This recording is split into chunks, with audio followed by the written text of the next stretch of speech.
अस्सलाम वालेकुम students. Science की बुक देखिए अपनी प्रोग्रेसिव साइंस। हम इसका आज देखिए आपके पीए फर्स्ट में, जो पीए फर्स्ट का जो सिलेबस आपके पीए फर्स्ट होंगे उसमें lesson number 1 to lesson number 4 तक कंप्लीट करना है। ठीक है, तो आज हम लोग इसमें क्या पढ़ेंगे। आज सबसे पहले हम लोग लेसन नंबर 1 करेंगे पार्ट 1 में, फिर लेसन नंबर 2, फिर then lesson number 3, then last lesson number 4। ये आपके पीए फर्स्ट तक का सिलेबस है। ठीक है, तो सबसे पहले हम लेसन नंबर 1 की तरफ देखते हैं। लेसन नंबर 1 है हमारा क्रॉप प्रोडक्शन एंड मैनेजमेंट। इसमें क्रॉप की हम प्रोडक्शन कैसे होती है, कैसे कर सकते हैं उसको, और उसको मैनेज कैसे कर सकते हैं। ठीक है, क्रॉप जो भी हमारी फसल है हम उसकी प्रोडक्शन के बारे में पढ़ेंगे कि कैसे वो प्रोडक्शन हो रही है उसकी क्रॉप की फसल की, और उसको मैनेज कैसे किया जाए। ठीक है, उसकी जो मैनेजमेंट के बारे में हम इसमें डिस्कस करेंगे इस पूरे अपने चैप्टर में इन डिटेल। ठीक है, तो सेकंड चैप्टर हम ये पढ़ेंगे, फर्स्ट चैप्टर। सेकंड चैप्टर हमारा है माइक्रोबियल वर्ल्ड पढ़ेंगे हम। Then third materials in daily life, synthetic materials पढ़ेंगे, इसमें सिर्फ बहुत से मटेरियल्स होते हैं। देन फोर्थ है मेटल्स आर नॉन मेटल्स। ठीक है, मेटल्स एंड नॉन मेटल्स पढ़ेंगे। तो अभी हमें फोर्थ चैप्टर तक पीए फर्स्ट के लिए कवर करना है। आज हम लोग अपने पार्ट 1 में लेसन नंबर 1 पढ़ेंगे। ठीक है, तो इसमें लेसन नंबर 1 देखिए, लेसन नंबर क्या बता रहे हैं, क्रॉप प्रोडक्शन एंड मैनेजमेंट। ठीक है, तो देखिए इसमें क्या कह रहे हैं। सबसे पहले इसमें देखिए हम इंट्रोडक्शन बताया जा रहा है, फिर है evolution of agriculture, crop and cropping pattern क्या है उसका, agriculture implements, agriculture practices, difference बताए गए, मैन्यूर्स के और फर्टिलाइजर्स के, selection and sowing the of seeds, irrigation क्या है, मेथड क्या है इरीगेशन का, नाइट्रोजन साइकिल क्या है, और फूड फ्रॉम एनिमल्स। ठीक है, तो अब सबसे पहले हम 1 बाय 1 एक एक इसमें टॉपिक क्लियर करते चलते हैं। First of all we discuss introduction of this chapter. ठीक है, तो the plant grow and tended in a field for getting food are known as crop plant. तो क्रॉप आप सभी जानते हैं फसल को कहते हैं, और प्लांट हमारी जो क्रॉप की हमारी जो फसल्स होती हैं, ठीक है, उन पेड़ को हम क्रॉप प्लांट्स कहते हैं। कह रहे हैं the product from these crop plants may be in the form of grain. कह रहे हैं वो जो प्लांट्स हैं, जो हमें क्रॉप प्लांट्स से जो प्रोडक्ट मिल रहे हैं वो कौन से हो सकते हैं। कह रहे हैं मे बी हो सकता है वो ग्रेन्स के फॉर्म में हो, रूट्स के फॉर्म में हो, फाइबर्स के फॉर्म में और एटसेट्रा, यानी और भी किसी फॉर्म में हो सकती है। ठीक है, तो कह रहे हैं जो क्रॉप प्लांट्स हैं, हमें जो प्रोडक्ट मिल रहे हैं, यानी जो हमें चीज़ें मिल रही हैं जो हमारे यूज़फुल में है, जो हमारी हेल्पफुल है बहुत ज़्यादा, हमारे फूड जो किससे मिल रहे हैं वो किस किस फॉर्म में मिल रहे हैं हमें। कह रहे हैं कि मे भी हो सकता है वो ग्रेन्स के फॉर्म में हो सकता है वो रूट्स के फॉर्म में हो सकता है वो फाइबर्स के फॉर्म में हो। ठीक है, और एटसेट्रा और भी किसी फॉर्म में हो सकते हैं। ठीक है, फिर कह रहे हैं the term agriculture is derived from the. कह रहे हैं जो टर्म है एग्रीकल्चर वो किससे ड्राइव हुई है, देखिए लैटिन वर्ड। कह रहे हैं एगर मीन्स है field and culture means cultivation. तो एग्रीकल्चर का मीनिंग क्या हो गया, फील्ड कल्टीवेशन। ठीक है, ager means field and then culture means cultivation. तो अगर हम दोनों का वो करेंगे ऐड, तो एग्रीकल्चर मीन्स फील्ड कल्टीवेशन, यानी अपने फील्ड की किस कल्टीवेशन करना है, इसको कल्टीवेट करना, उसको वो हमारा क्या कहलाता है, एग्रीकल्चर कहलाता है। फिर कह रहे हैं this science that deals with the growth development and culture of plant and animals for food and humans used is called agriculture. तो कह रहे हैं कि वो साइंस जो डील करती है, क्या डील करती है, विद द ग्रोथ डेवलपमेंट, मतलब उसकी डेवलपमेंट कैसी है, और कल्चर ऑफ प्लांट, यानी प्लांट और एनिमल्स का जो कल्चर है किसके लिए, for food and human use, यानी जो फूड के लिए और किसके लिए, जो ह्यूमन यूज़ के लिए। ठीक है, तो वो सभी हमारी चीज़ में किस में आ जाती हैं, एग्रीकल्चर में आ जाती है। तो एग्रीकल्चर का मतलब क्या हुआ, कल्टीवेशन। ठीक है, सॉरी फील्ड कल्टीवेशन। देन है एवोल्यूशन ऑफ एग्रीकल्चर। अब इसमें देखेंगे हम कि एग्रीकल्चर का एवोल्यूशन कैसे हुआ। सबसे पहले कह रहे हैं the early man was just like other animals. कह रहे हैं कि जैसे कि अर्ली मैन आपने सुने होंगे पहले रहते थे दूसरे जानवरों की तरह। He hunted wild animals for meat and collected wild berries to satisfy his hunger. तो कह रहे हैं कि जैसे अर्ली मैन आपने सुने हो, अर्ली मैन जो थे वो बाकी और दूसरे जानवरों की तरह, एनिमल्स की तरह, वो क्या करते थे, हंटेड वाइल्ड एनिमल्स, यानी वाइल्ड एनिमल्स को मारते थे, और फॉर मीट किसके लिए, मीट के लिए, and collected wild berries to satisfy his hungry, और क्या करते थे वो जो भी उनको मार के और उनका खाना क्या, उनका जो मीट होता था, फ्लैश होता था, उसको वो खा लिया करते थे। टू सेटिस्फाई हिज हंगर मतलब कहते हैं भूख को, हंगरी भूखा, तो अपनी भूख को सेटिस्फाई करने के लिए, यानी अपनी भूख को मिटाने के लिए। ठीक है, देन फिर कह रहे हैं next he discover farming which proved a turning point for Mankind. Man now became a food producer. कह रहे हैं तो मैन को अब हमने क्या कहने लगे कि वो फूड प्रोड्यूसर है, वो फूड प्रोड्यूस कर रहे हैं। ठीक है, तो यहाँ पे क्या कह रहे हैं, फिर evidences show that some early farming took place around the great river such as Nile in Egypt. आपने नाइल रिवर सुनी होगी जो इजिप्ट में है, and Ganges in our country. ठीक है, तो आपको ये रिवर के बारे में country. Prehistoric farming tools like the spade and the hoe that date back to 7000 BC have been found in these areas. There is evidence that the plug was in use in Asia before 2000 BC. The first plugs were drawn by pupil, and in some part of the world this method is still practiced. तो देखिए इसमें क्या बता रहे हैं, इसमें कह रहे हैं कि जो अर्ली मैंस हुआ करते थे या जो हमारे मतलब बहुत पहले के टाइम के ओल्ड के टाइम के बता रहे हैं, इसमें क्या कह रहे हैं, इसमें क्या होता था इन लोगों के पास, देखिए ये आपको एग्जांपल में नजर आ रही है, स्पेड है, वो है, प्लग है, ये आपने सभी ने देखा होगा। तो इसकी हेल्प से वो लोग क्या करते थे, अपनी फार्मिंग को आगे बढ़ाते थे, ठीक है। तो इसकी हेल्प से वो अपनी फार्मिंग को इम्प्रूव करते थे, तो उनका ये मेथड था अपने फार्मर को करने का। अब कह रहे हैं, अब देखिए डे बाय डे क्या हुआ, जनरेशन हमारी चेंज हुई और उसमें क्या हुआ, हमारा इंक्रीमेंट हुआ और उसमें क्या हुआ, एक से एक मशीन्स बन गई, एक से कल्टीवेशन के लिए, ठीक है, फर्टिलाइजर्स के लिए। तो क्या अब हम उन चीज़ों के बारे में पढ़ेंगे कि ये तो अर्ली मैन के बारे में बता दिया कि पहले जो था वो क्या था। अब नेक्स्ट बता रहे हैं आपको कि नेक्स्ट क्या है। Over the countries farming methods improve. देखिए कह रहे हैं कंट्रीज में हमारे फार्मिंग मेथड जो था वो हमारा इम्प्रूव्ड हो गया। Forest were cut down to provide more land for the cultivation. Now man used horses और ऑक्सन। देखिए कह रहे हैं मैन किसका इस्तेमाल करने लगे, टू ड्रॉ द प्लग, यानी खेती बाड़ी के लिए अपने मैन जो है हॉर्सेस का और ऑक्सन का यूज़ करने लगे, ठीक है। तो उन्हें थोड़ी सी मतलब राहत मिल गई, थोड़ा इजीली उनका वर्क जो हो गया वो इजी हो गया, ठीक है, करने के लिए। फिर कह रहे हैं the ancient Greeks and Roman dug well and built aqueducts channel raised above the ground to bring water to dry. इन्होंने ये बनाया था, एंशियंट ग्रीक एंड रोमन डक ने, ये क्या था, to bring water to dry infertile places and make them fit for growing. कह रहे हैं कि ये इसके हेल्प से क्या करते थे, वाटर को लेकर आते थे हम, जहाँ पर हमारे सूखा पड़ा हुआ होता था तो वहाँ पर हम उस वाटर को फ्लो मतलब डाल देते थे, और जो हमारी इनफर्टाइल जो प्लेसेस थी, यानी जो मिट्टी थोड़ी सूख जाती थी, ड्राई हो जाती थी, खुश्क हो जाती थी, उसमें वो वाटर जाने की वजह से हमारी जो ग्रोइंग क्रॉप्स थी वो कैसे हो जाती थी, फिट हो जाती थी, ठीक है। तो ऐसे बहुत सी, पहले क्या होता था, हम लोग वैसे ही पानी डाल रहे हैं, कहीं नदी में से आ गया तो आ गया, वैसे होता था। लेकिन ये क्या होने लगा, वो नेचुरली होता था हमारा, ये क्या होने लगा, ये मैन मेड ने कुछ ऐसे मशीन्स बनाए, कुछ ऐसे मशीनरी इंस्ट्रूमेंट बनाए जिसकी वजह से हमारी जो कल्टीवेशन थी, हमारा जो फूड जो फॉरेस्ट का जो कल्टीवेशन का जो वो था वो हमारा क्या हो गया, इजी हो गया, ठीक है। फिर कह रहे हैं फार्मिंग, तो फार्मर जो थे, फार्मिंग जो करते थे, उनको भी काम करने में बहुत ज़्यादा सहायता मिली, ठीक है। फिर नेक्स्ट कह रहे हैं farming develop very slowly until the 80s when mechanical farm machinery driving by steam was introduced during 19th century में introduce हुए थे। The application of scientific techniques to farming has reduced the farmer's labor and increased his reward. The growth story continues in uninterrupted with the introduction of fertilizers, crops rotation, insecticides, weedicides etc. कह रहे हैं कि फिर क्या हुआ, जैसे जैसे हम आप यहाँ पर आपको बता रहे थे बीसी में कि 7000 BC और 2000 BC की बात कर रहे हैं। इसमें क्या था, हमारे पास कुछ नहीं था, हम लोग क्या करते थे, इन तीनों चीज़ों का इस्तेमाल करते थे, वो का इस्तेमाल करते थे, स्पेड का इस्तेमाल करते थे और प्लग का इस्तेमाल करते थे अपनी क्रॉप कल्टीवेशन के लिए, ठीक है। फार्मर्स लोग जो थे वो इन चीज़ों का इस्तेमाल करते थे। लेकिन कह रहे हैं जैसे जैसे हमारे जनरेशन में इंक्रीमेंट हुआ, हमारा जनरेशन जो है डेवलप्ड कंट्री हो गया, उस तरह से कह रहे हैं मशीनरी इंस्ट्रूमेंट कुछ हमने यूज़ किए। देखिए mechanical farm machinery driving by steam. तो कह रहे हैं कि स्टीम जो थे, साइंटिस्ट थे, उन्होंने क्या किया कि कुछ ऐसे मशीन्स बनाए, मशीनरी इंस्ट्रूमेंट बनाए, इंस्ट्रूमेंट मतलब जो सामान है, ठीक है। तो कह रहे हैं उससे उन्हें क्या हुआ, उनकी जो कल्टीवेशन जो हो रही थी, मतलब फॉरेस्टिंग जो कर रहे थे फार्मर लोग, उनको ईजिली वो काम कर पा रहे थे, ठीक है। नेक्स्ट कह रहे हैं क्रॉप्स एंड क्रॉपिंग पैटर्न्स। अब यहाँ पर बता रहे हैं क्रॉप्स और क्रॉपिंग पैटर्न्स, मतलब क्रॉप फसल जो हम लगा रहे थे उसका तरीका क्या था, ठीक है, किस तरह से उसको लगा पा रहे थे। फर्स्ट कह रहे हैं when plant of the same kind are grown and cultivated and one place on a large scale it is called crop.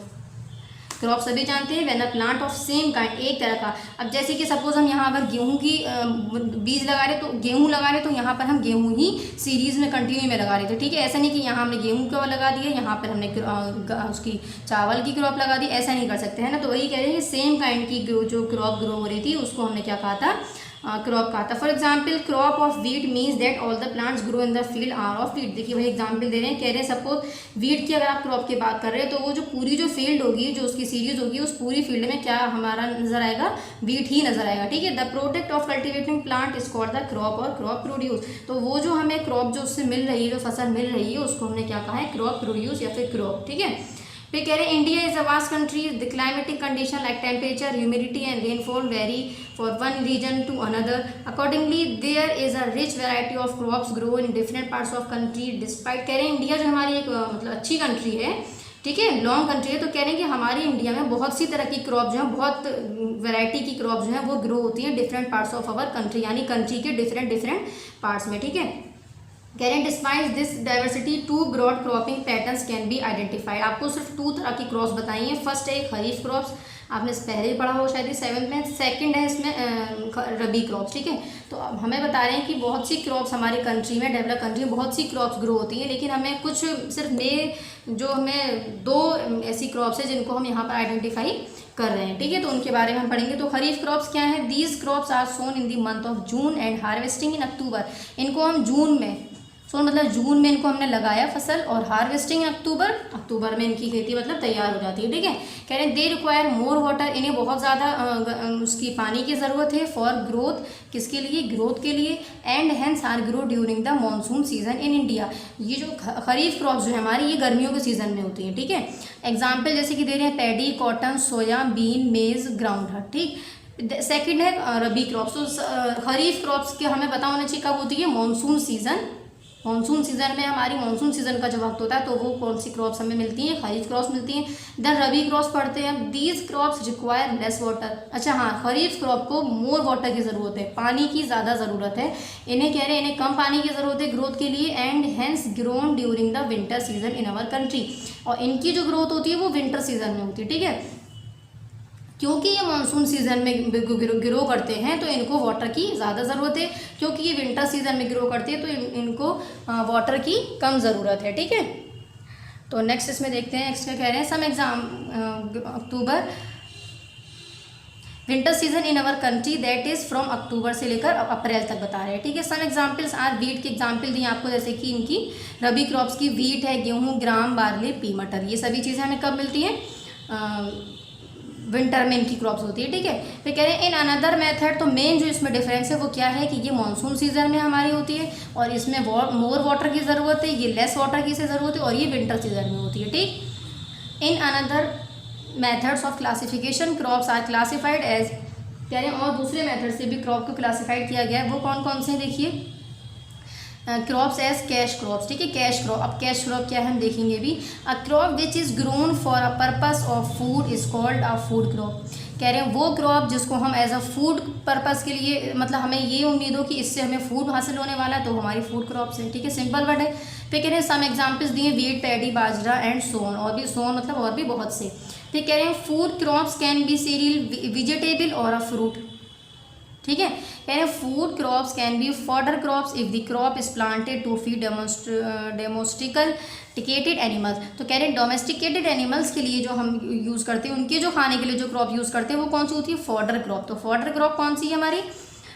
जो डोमेस्टिकली एनिमल्स के लिए यूज़ होती है। ठीक है, जैसे कि आपने भूस देखा होगा, ये सारी चीज़ें। फिर कह रहे हैं कि सम एग्जाम्पल्स आर, आपको यहाँ पर एग्जाम्पल्स दिए हैं। फिर ठीक है, ग्रास आ गया इसमें, देखिए सोन।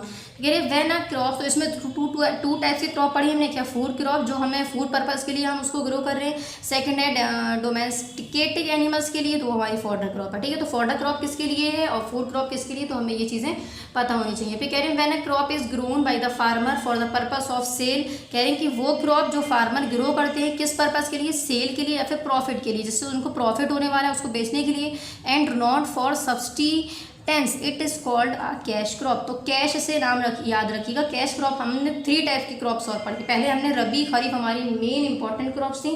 फिर हमने उनके अलावा कुछ ऐसी क्रॉप्स देखी हैं। फर्स्ट थी इसमें फूड क्रॉप, जो हम फूड पर्पस के लिए उसको ग्रो कर रहे थे। देन सेकंड थी हमारी उसमें फॉडर क्रॉप, जो किसके लिए? डोमेस्टिकेटेड एनिमल्स के लिए यूज़ हो रही थी। और देन थर्ड है इसमें हमारी कैश क्रॉप। कैश क्रॉप क्यों थी? जो फार्मर्स लोग जो थे वो किस पर्पस के लिए उनको इस्तेमाल कर रहे थे? सेल के लिए या फिर प्रॉफिट के लिए। यानी फार्मर को ये था कि इस क्रॉप, हम अगर ये क्रॉप्स की अगर कल्टीवेशन करेंगे तो हमारी जो क्रॉप हमें जो है प्रॉफिट होगा और हम उसको सेल कर हम उसको प्रॉफिट ले सकते। तो हमारी कौन सी क्रॉप्स में आती है? Cash crop. ठीक है, तो 3 टाइप्स की क्रॉप्स और पढ़ी हमने। फिर कह रहे हैं some of the commonly grown cash crops in India are tea. अब आपको एग्जाम्पल बता रहे हैं, जैसे कि टी है, coffee, spices, cashew and natural rubber. ठीक है, crop which yield fibre such as cotton and jute are fibre crops. अब थर्ड वन देखिए, कह रहे क्रॉप्स विच यील्ड फाइबर, जिससे हमें फाइबर मिल रहा था वो हमारी फाइबर क्रॉप्स थी। तो कितनी क्रॉप्स हो गई हमारी? और 4। ठीक है, 2 ये थी, 4 और हो गई 6 crops. Fibre crops can also be cash crops such as cotton. कह रहे फाइबर क्रॉप्स हमारी कैश क्रॉप्स भी हो सकती हैं क्योंकि वो कॉटन जो है हमारी फाइबर क्रॉप है, ठीक है। तो हम उसको फार्मर्स लोग जो है उसको प्रॉफिट के लिए भी कल्टीवेट कर रहे थे, ठीक है। तो ये हमने रबी एंड खरीफ क्रॉप्स पढ़ी है। उसके अलावा भी हमने 4 टाइप्स की क्रॉप्स पढ़ी है। विंटर सीजन फूड क्रॉप जो फूड के लिए हो रही थी, कौन सी थी फिर, फॉडर क्रॉप जो डोमेस्टिकेटेड एनिमल्स के लिए थी, कैश क्रॉप जो प्रॉफिट और सेल के लिए फार्मर्स लोग उसकी ग्रोथ कर रहे थे। देन फोर्थ थी इसमें फाइबर क्रॉप जिससे हमें फाइबर मिल रहा था, ठीक है। एग्जाम्पल आपको कॉटन दिए। फिर एग्रीकल्चरल इम्प्लीमेंट्स, वो कौन कौन से एग्रीकल्चर इम्प्लीमेंट्स जो हमारे हेल्पफुल थे बहुत ज़्यादा कल्टीवेशन के लिए। फिर कह रहे cultivation of crops involves activities like tilling और ploughing, sowing, watering, harvesting etcetera. हमें अपनी कल्टीवेशन के लिए बहुत स्टेप बाय स्टेप हमें उसको करना पड़ता है। सबसे पहले हम क्या करते हैं, कह रहे हैं टिलिंग है या फिर प्लगिंग कह सकते हैं हम, उसकी हमने क्या कर दिया उसको, वो सबसे पहले तो हम उसकी जो भी इसमें चीज़ हमें मिल रही है क्रॉप, जो जिस भी चीज़ की क्रॉप है हम उसको बोते हैं, ठीक है। फिर कह रहे हैं सोइंग है, वाटरिंग करते हैं उसकी, हार्वेस्टिंग, देन एटसेट्रा, यानी फिर उसको लास्ट में जाके हम उसकी हार्वेस्टिंग करते हैं, ठीक है। तो हार्वेस्टिंग में यानी जब हमारी क्रॉप बिल्कुल तैयार हो जाती है तो हम उसकी फिर हार्वेस्टिंग कहते हैं काटने को, ठीक है, कटाई करते हैं। देन कह रहे हैं इसमें each of these activities need help to some tools. तो कह रहे हैं ये सभी करने के लिए, अब जैसे कि हमें प्लगिंग करनी है, हमें प्लगिंग कहते हैं बोने को, हमने अपनी क्रॉप्स अपनी जगह पर बो दी हैं, अब वो फिर हमारी सोइंग हो जाएंगी, फिर वो वाटरिंग, उसको पानी दिया जाएगा, फिर वो हम उसको काटने के काबिल हो जाएंगे ताकि हम उसको अपनी यूज़ में ले सकें, ठीक है। और भी बहुत से स्टेप्स है। तो कह रहे हैं ईच ऑफ दीज, कह रहे हैं इन सभी चीज़ों को करने के लिए, अब जैसे कि हमें खाना खाने के लिए हमें खाने की ज़रूरत है कि हमारे पास खाना पहले होना चाहिए फिर हम उसको खाएंगे, ठीक है। हमें कहीं जाने, हमें अगर चलने के लिए तो हमारे पास पैरों की ज़रूरत है, हमें पैरों तो हम कहीं एक जगह से दूसरी जगह सफ़र कर सकते हैं। इसी तरह से कह रहे हैं ये सभी स्टेप करने के लिए इनको किस चीज़ की ज़रूरत थी, किसी चीज़ की ज़रूरत थी, सम टूल्स, कुछ टूल्स की ज़रूरत थी, and machinery which are called agriculture implements, ठीक है। एग्रीकल्चरल इम्प्लीमेंट्स कह रहे हैं, एग्रीकल्चर मैंने बताया था, फील्ड कल्टीवेशन, तो फील्ड कल्टीवेशन के लिए जो भी सामानों की ज़रूरत थी उसको हमने क्या नाम दिया, एग्रीकल्चर इम्प्लीमेंट्स। किस लिए ज़रूरत थी, इन सब चीज़ों के लिए, पहले उसको बोने के लिए, फिर उसको सीरीज सोई मतलब सीरीज से लगाने के लिए, फिर उसको वाटर सप्लाई करने के लिए ज़्यादा तादाद में नहीं जितना उसको ज़रूरत है, फिर देन उसकी हार्वेस्टिंग के लिए, ठीक है। तो कह रहे हैं हमें कुछ चीज़ों की ज़रूरत थी, अब हम 1 बाय 1 पढ़ेंगे कि किस चीज़ों की ज़रूरत थी और उनको हम किस तरह से इस्तेमाल में ले रहे थे।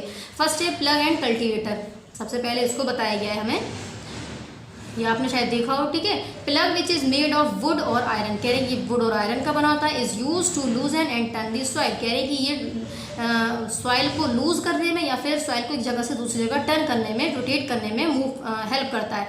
The which point of the plough penetrates the soil turns and the breaks it to make this route, कह रहे हैं कि इसकी जो है इससे हम क्या करते हैं अपनी सॉइल को इधर उधर इसमें फंसा कर और अपनी सॉइल को इधर उधर हम मूव कर सकते हैं, ठीक है।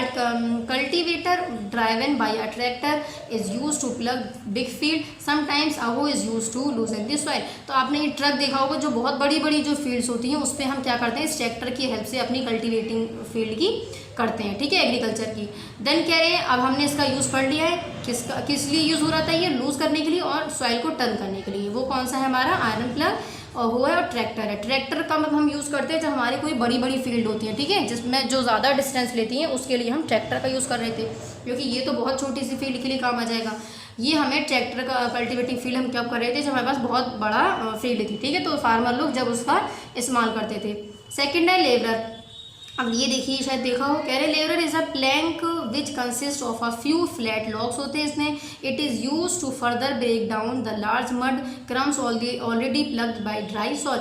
कह रहे हैं कि ये किस में हेल्प करता है, जो प्लग्ड हो चुके हैं पहले से हमने उसको बो दिया है लेकिन वो भी लार्ज है साइज़ में, ठीक है, ऊंचे नीचे छोटे बड़े हैं, तो इसकी हेल्प से हम क्या करते हैं अपनी जो क्रॉप्स है हमारी जो हमने एग्रीकल्चर कल्टिवेशन के लिए की है, कल्टिवेट की है, उसके लिए हम क्या करते हैं कि इसकी हेल्प से अपनी फसल को उसके एक साइज में एक सीरीज़ में उसको कर सकते हैं, ठीक है, ताकि कोई भी हमारी हवा तेज चले तो जो हमारी ऊपर बड़ी तरफ हमारी जो क्रॉप है वो हमारी ख़राब ना हो, ठीक।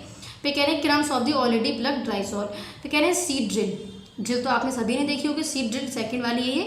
It is a long metal tube, कह रहे हैं लॉन्ग मेटल ट्यूब है with finger and a funnel at its top, कह रहे हैं इसके टॉप पर ये फनल प्रेजेंट है।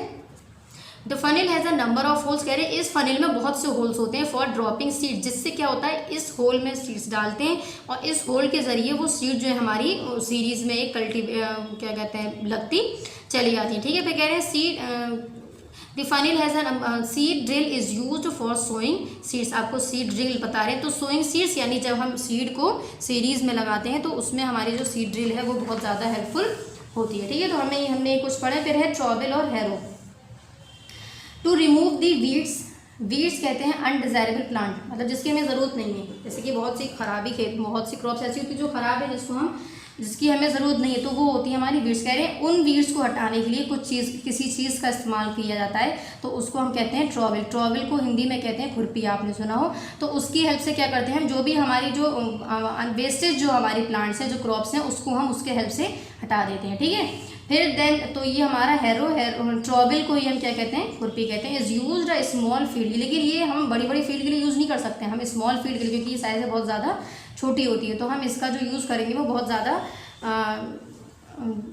स्मॉल फील्ड के लिए यूज़ करते हैं हम किसका, हैरो का। ठीक है, देन है सिकल एंड हार्वेस्टर। ये जो कि हमारा sickle is use to harvest the crop in small field. कह रहे हैं कि स्मॉल फील्ड में उसको हार्वेस्ट मतलब काटने के लिए छोटी छोटी जो फील्ड होती है उसमें हेल्पफुल है बहुत। Whereas harvester is use in big field. कह रहे हैं हार्वेस्टर जो है हमारा वो बिग फील्ड के लिए है, ये स्मॉल फील्ड के लिए हमारा, और ये बिग फील्ड के लिए। आप साइज में देख रही है बहुत छोटा है, अगर हम इसको बिग फील्ड में लेकर जाएंगे तो हमें बहुत समय लगेगा। ठीक है, और अगर हम इसको स्मॉल फील्ड में लेकर जाएंगे तो भी हमें बहुत समय लगेगा। तो कह रहे हैं कि हार्वेस्टर जो है हमारा वो हमारा बिग फील्ड में हमें हेल्पफुल है बहुत ज़्यादा हार्वेस्ट करने में, और जो हमारा सिकल है वो हमारा स्मॉल फील्ड में हार्वेस्ट करने में बहुत ज़्यादा इंपॉर्टेंट है। ठीक है, देन थर्ड है, फिर इसमें थ्रेशर है और कंबाइन है।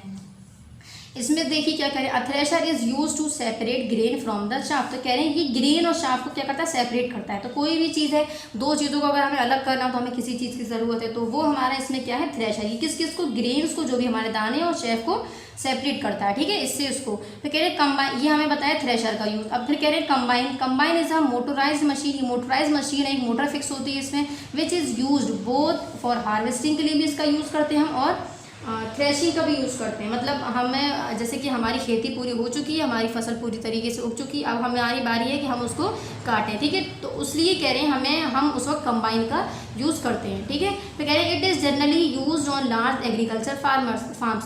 क्योंकि ये एक बड़ी मशीन है तो कह रहे हैं इसका हम लार्ज जो हमारी फील्ड होती है हम उसमें इसका यूज़ करते हैं। ठीक, अब हमें बता रहे हैं basic practice of crop production. अब यहाँ पर हमें क्रॉप प्रोडक्शन के लिए बता रहे हैं कि हमें क्या क्या करना चाहिए, किस किस चीज़ों की प्रैक्टिस होनी चाहिए। ठीक है, तो हमारी क्रॉप जो है वो अच्छी तरीके से ग्रो हो सके। फर्स्ट है, there are certain conditions which are very important for ensuring a good crop yield. Right kind of soil, good quality seeds. क्या क्या मिलनी चाहिए हमें, राइट हमारी जो सॉइल होनी चाहिए वो सही होनी चाहिए। सीड्स जो हम उसमें लगा रहे हैं, जो प्लग करें वो भी हमारी ठीक होनी चाहिए, एकदम गुड होनी चाहिए, गुड क्वालिटी की। रिक्वायर्ड अमाउंट ऑफ वाटर, उसको सही तादाद में पानी मिलना चाहिए। प्रोटेक्शन होनी चाहिए फ्रॉम वीड्स, यानी वीड्स हमने क्या बताए थे, वो उन प्लांट से जो यूजफुल में नहीं है। तो अगर हम सही चीज़ में ख़राब चीज़ों को मिलाएंगे तो जाहिर सी बात है जो हमारी सही चीज़ है वो भी हमारी ख़राब हो जाएगी। ठीक है, तो इन सब चीज़ों से हमें and paste and proper implement, और हमें उसकी अच्छे से मतलब देखभाल करनी चाहिए। और एक चीज़ और, हमें उन फसलों को अपने जानवरों से भी दूर रखना चाहिए। ठीक है, तो ये सभी चीज़ें हैं हमारी प्रैक्टिस, मतलब क्रॉप प्रोडक्शन के लिए हमें ये सारी चीज़ें करना बहुत ज़रूरी है। तो कह रहे हैं टू ऑब्टेन, तो ये सब करने से क्या होगा, कह रहे हैं are necessary to obtain a good quality crop. कह रहे हैं अगर आप ये सभी करेंगे तो ये मतलब चीज़ें नेसेसरी हैं, बहुत ज़रूरी है। किस लिए ज़रूरी है, हमें गुड क्वालिटी की अगर क्रॉप चाहिए। ठीक है, तो कोई ऐसा नहीं जो ख़राब क्वालिटी की चीज़ें पसंद करेगा, तो इसलिए कह रहे हैं हमें इन चीज़ों का ध्यान रखना चाहिए। ठीक है, नेक्स्ट कह रहे हैं इसमें to obtain a good crop plants are sown in large number in the field and the crop is harvested for their produce. We measure the yield of crop in kilogram and tonnes per hectare of land. कह रहे हैं कि हम crop की जो crop जो हमें मिलती है वो हम किलोग्राम में मेजर करते हैं, और टन्स में हम मेजर करते हैं लैंड को, यानी कितने टन है। A field needs to be managed properly in order to yield good crops. Some of the measure for obtaining good crops production are given below. अब आपको यहाँ पर पॉइंट्स दिए हैं। फर्स्ट है the field should be open so that sunlight and air are abundantly available. तो इसमें क्या बताया, कह रहे हैं फील्ड जो हो हमारी वो ओपन जगह पर होनी चाहिए। ऐसा नहीं कि हमें छोटी सी जगह पे दे दी और ऊपर से छत डाल दी तो हमारी फील्ड जो है वो कल्टीवेट नहीं हो पाएगी, ठीक है, ये अच्छे तरीके से नहीं हो पाएगी इन अ प्रॉपर वे। तो कह रहे हैं फील्ड जो है हमारी ओपन स्पेस में होनी चाहिए, और ताकि उससे क्या हो, उसको सनलाइट और एयर जो है वो अबंडेंटली अवेलेबल यानी प्रॉपर वे में मिल सके, ठीक है। सेकंड पॉइंट है the field should be protected from stray cattle and trespassers that may destroy crop. कह रहे हैं जो हमारी जो हमें अपनी फील्ड को प्रोटेक्ट करना चाहिए कैटल से। कह रहे बहुत से ऐसे जानवर हैं जो एंटर हो गए हमारी फील्ड में और उसने हमारी पूरी क्रॉप को, जो भी हमारी क्रॉप कल्टीवेट हुई है उसको क्या किया, ख़राब कर दिया। तो कह रहे डिस्ट्रॉय कर दिया, हमारे मे भी डिस्ट्रॉय यानी हो सकता है वो ख़राब कर दे उसको।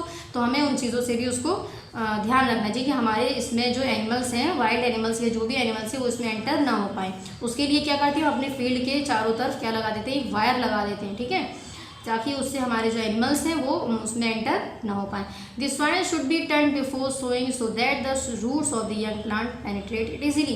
कहते soil should be turn before sowing यानी बोने से पहले सॉइल जो है उसकी टर्न करनी चाहिए, मतलब ये हमें चीज़ें बताई गई हैं कि हमारी जो क्रॉप की कल्टीवेशन है वो किस तरह से बहुत अच्छी तरीके से हो सकती है। तो हमने क्या देखा, हमें अपनी क्रॉप को ओपन जगह पर और सनलाइट की प्रेजेंस में लगाना चाहिए, ओपन जगह पर लगाना चाहिए ताकि हमारी जो सनलाइट और एयर है सही प्रॉपर वे में मिल सके। हमें अपने एनिमल से दूर रखना चाहिए, और हमारी जो सॉइल हो वहाँ की, वो हमारी सॉइल जो है वो भी बहुत मतलब कल्टीवेटेड, मतलब बहुत फर्टाइल होनी चाहिए, है ना, मिट्टी जो होनी चाहिए वो भी अच्छी होनी चाहिए, और उसको सही तरह से मिनरल्स जो भी चीज़ें मिल रही हैं वो उसको मैन्योर्स जो है वो उसको मिलने चाहिए, ठीक है। तो इस तरह से हम क्या कर सकते हैं, अपनी क्रॉप प्रोडक्शन को गुड बना सकते हैं। Then this helps the plant to hold firmly on the soil. Also the roots are well ventilated. Roots and tuber crop plant need loosened soil for proper growth and for a good yield of the product. अब यहाँ पर देखिए कह रहे हैं the right amount of water should be available. कह रहे हैं कुछ और भी चीज़ों की ज़रूरत है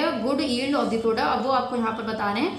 the right amount of water should be available. Right amount of water का मतलब ये नहीं कि हम उसको कितना भी पानी दे दें, मतलब ज़्यादा है तो ज़्यादा दे दें या कम है तो कम दें, नहीं, जितना उसको ज़रूरत है हमें उसी अमाउंट में उसको पानी देना होगा, ठीक है। अवेलेबल जितनी उसको ज़रूरत है। This soil should contain sufficient nutrients for the healthy growth of the plant. कह रहे हैं सॉइल को क्या देनी चाहिए हमें, सफिशिएंट भी मतलब वही है कि हमें उसको कोई भी चीज़ ऐसी नहीं देनी है कि हमने खूब दे दी ज़्यादा कि हमारी फसल बहुत अच्छी होगी, ऐसा नहीं है। हमें उसको एक प्रॉपर वे में, प्रॉपर अमाउंट में जितनी चीज़ उसको क्या कहते हैं ज़रूरत है, नीड है, हमें उतनी ही तादाद में उसको वो चीज़ें देनी चाहिए। तो क्या क्या बताया, हमारी जो सॉइल है उसको न्यूट्रिएंट्स जो हैं वो भी बहुत अच्छे से मिलने चाहिए for healthy growth of the plant, यानी प्लांट की हेल्दी ग्रोथ के लिए, ठीक है। यानी प्लांट जो है हमारे जो भी इसमें कल्टीवेट होंगे अब क्रॉप्स हमारे, वो उसकी जो ग्रोथ हो वो कैसी हो, हेल्दी हो।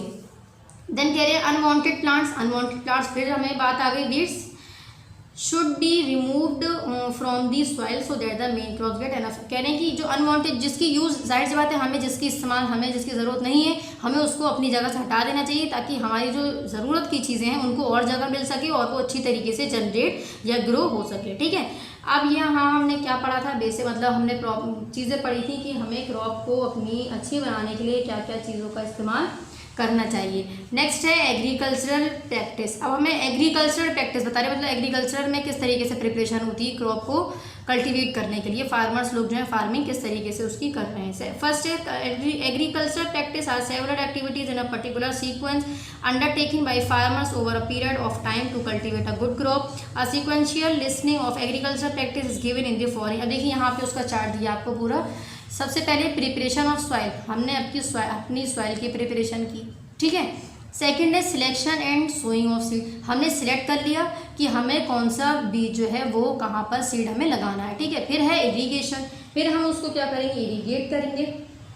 इरीगेशन में क्या होती है, उसकी सिंचाई होती है, ठीक है। देन है प्रोटेक्शन फ्रॉम वीड्स, प्रोटेक्ट करेंगे किससे, वीड्स से, यानी अनडिजायरेबल प्लांट से, यानी हम ये देखें जो हमारी क्रॉप खराब है उसको हम उससे प्रोटेक्ट करेंगे उसको, ताकि हम उसको क्या कर देंगे, अलग कर देंगे, ठीक है।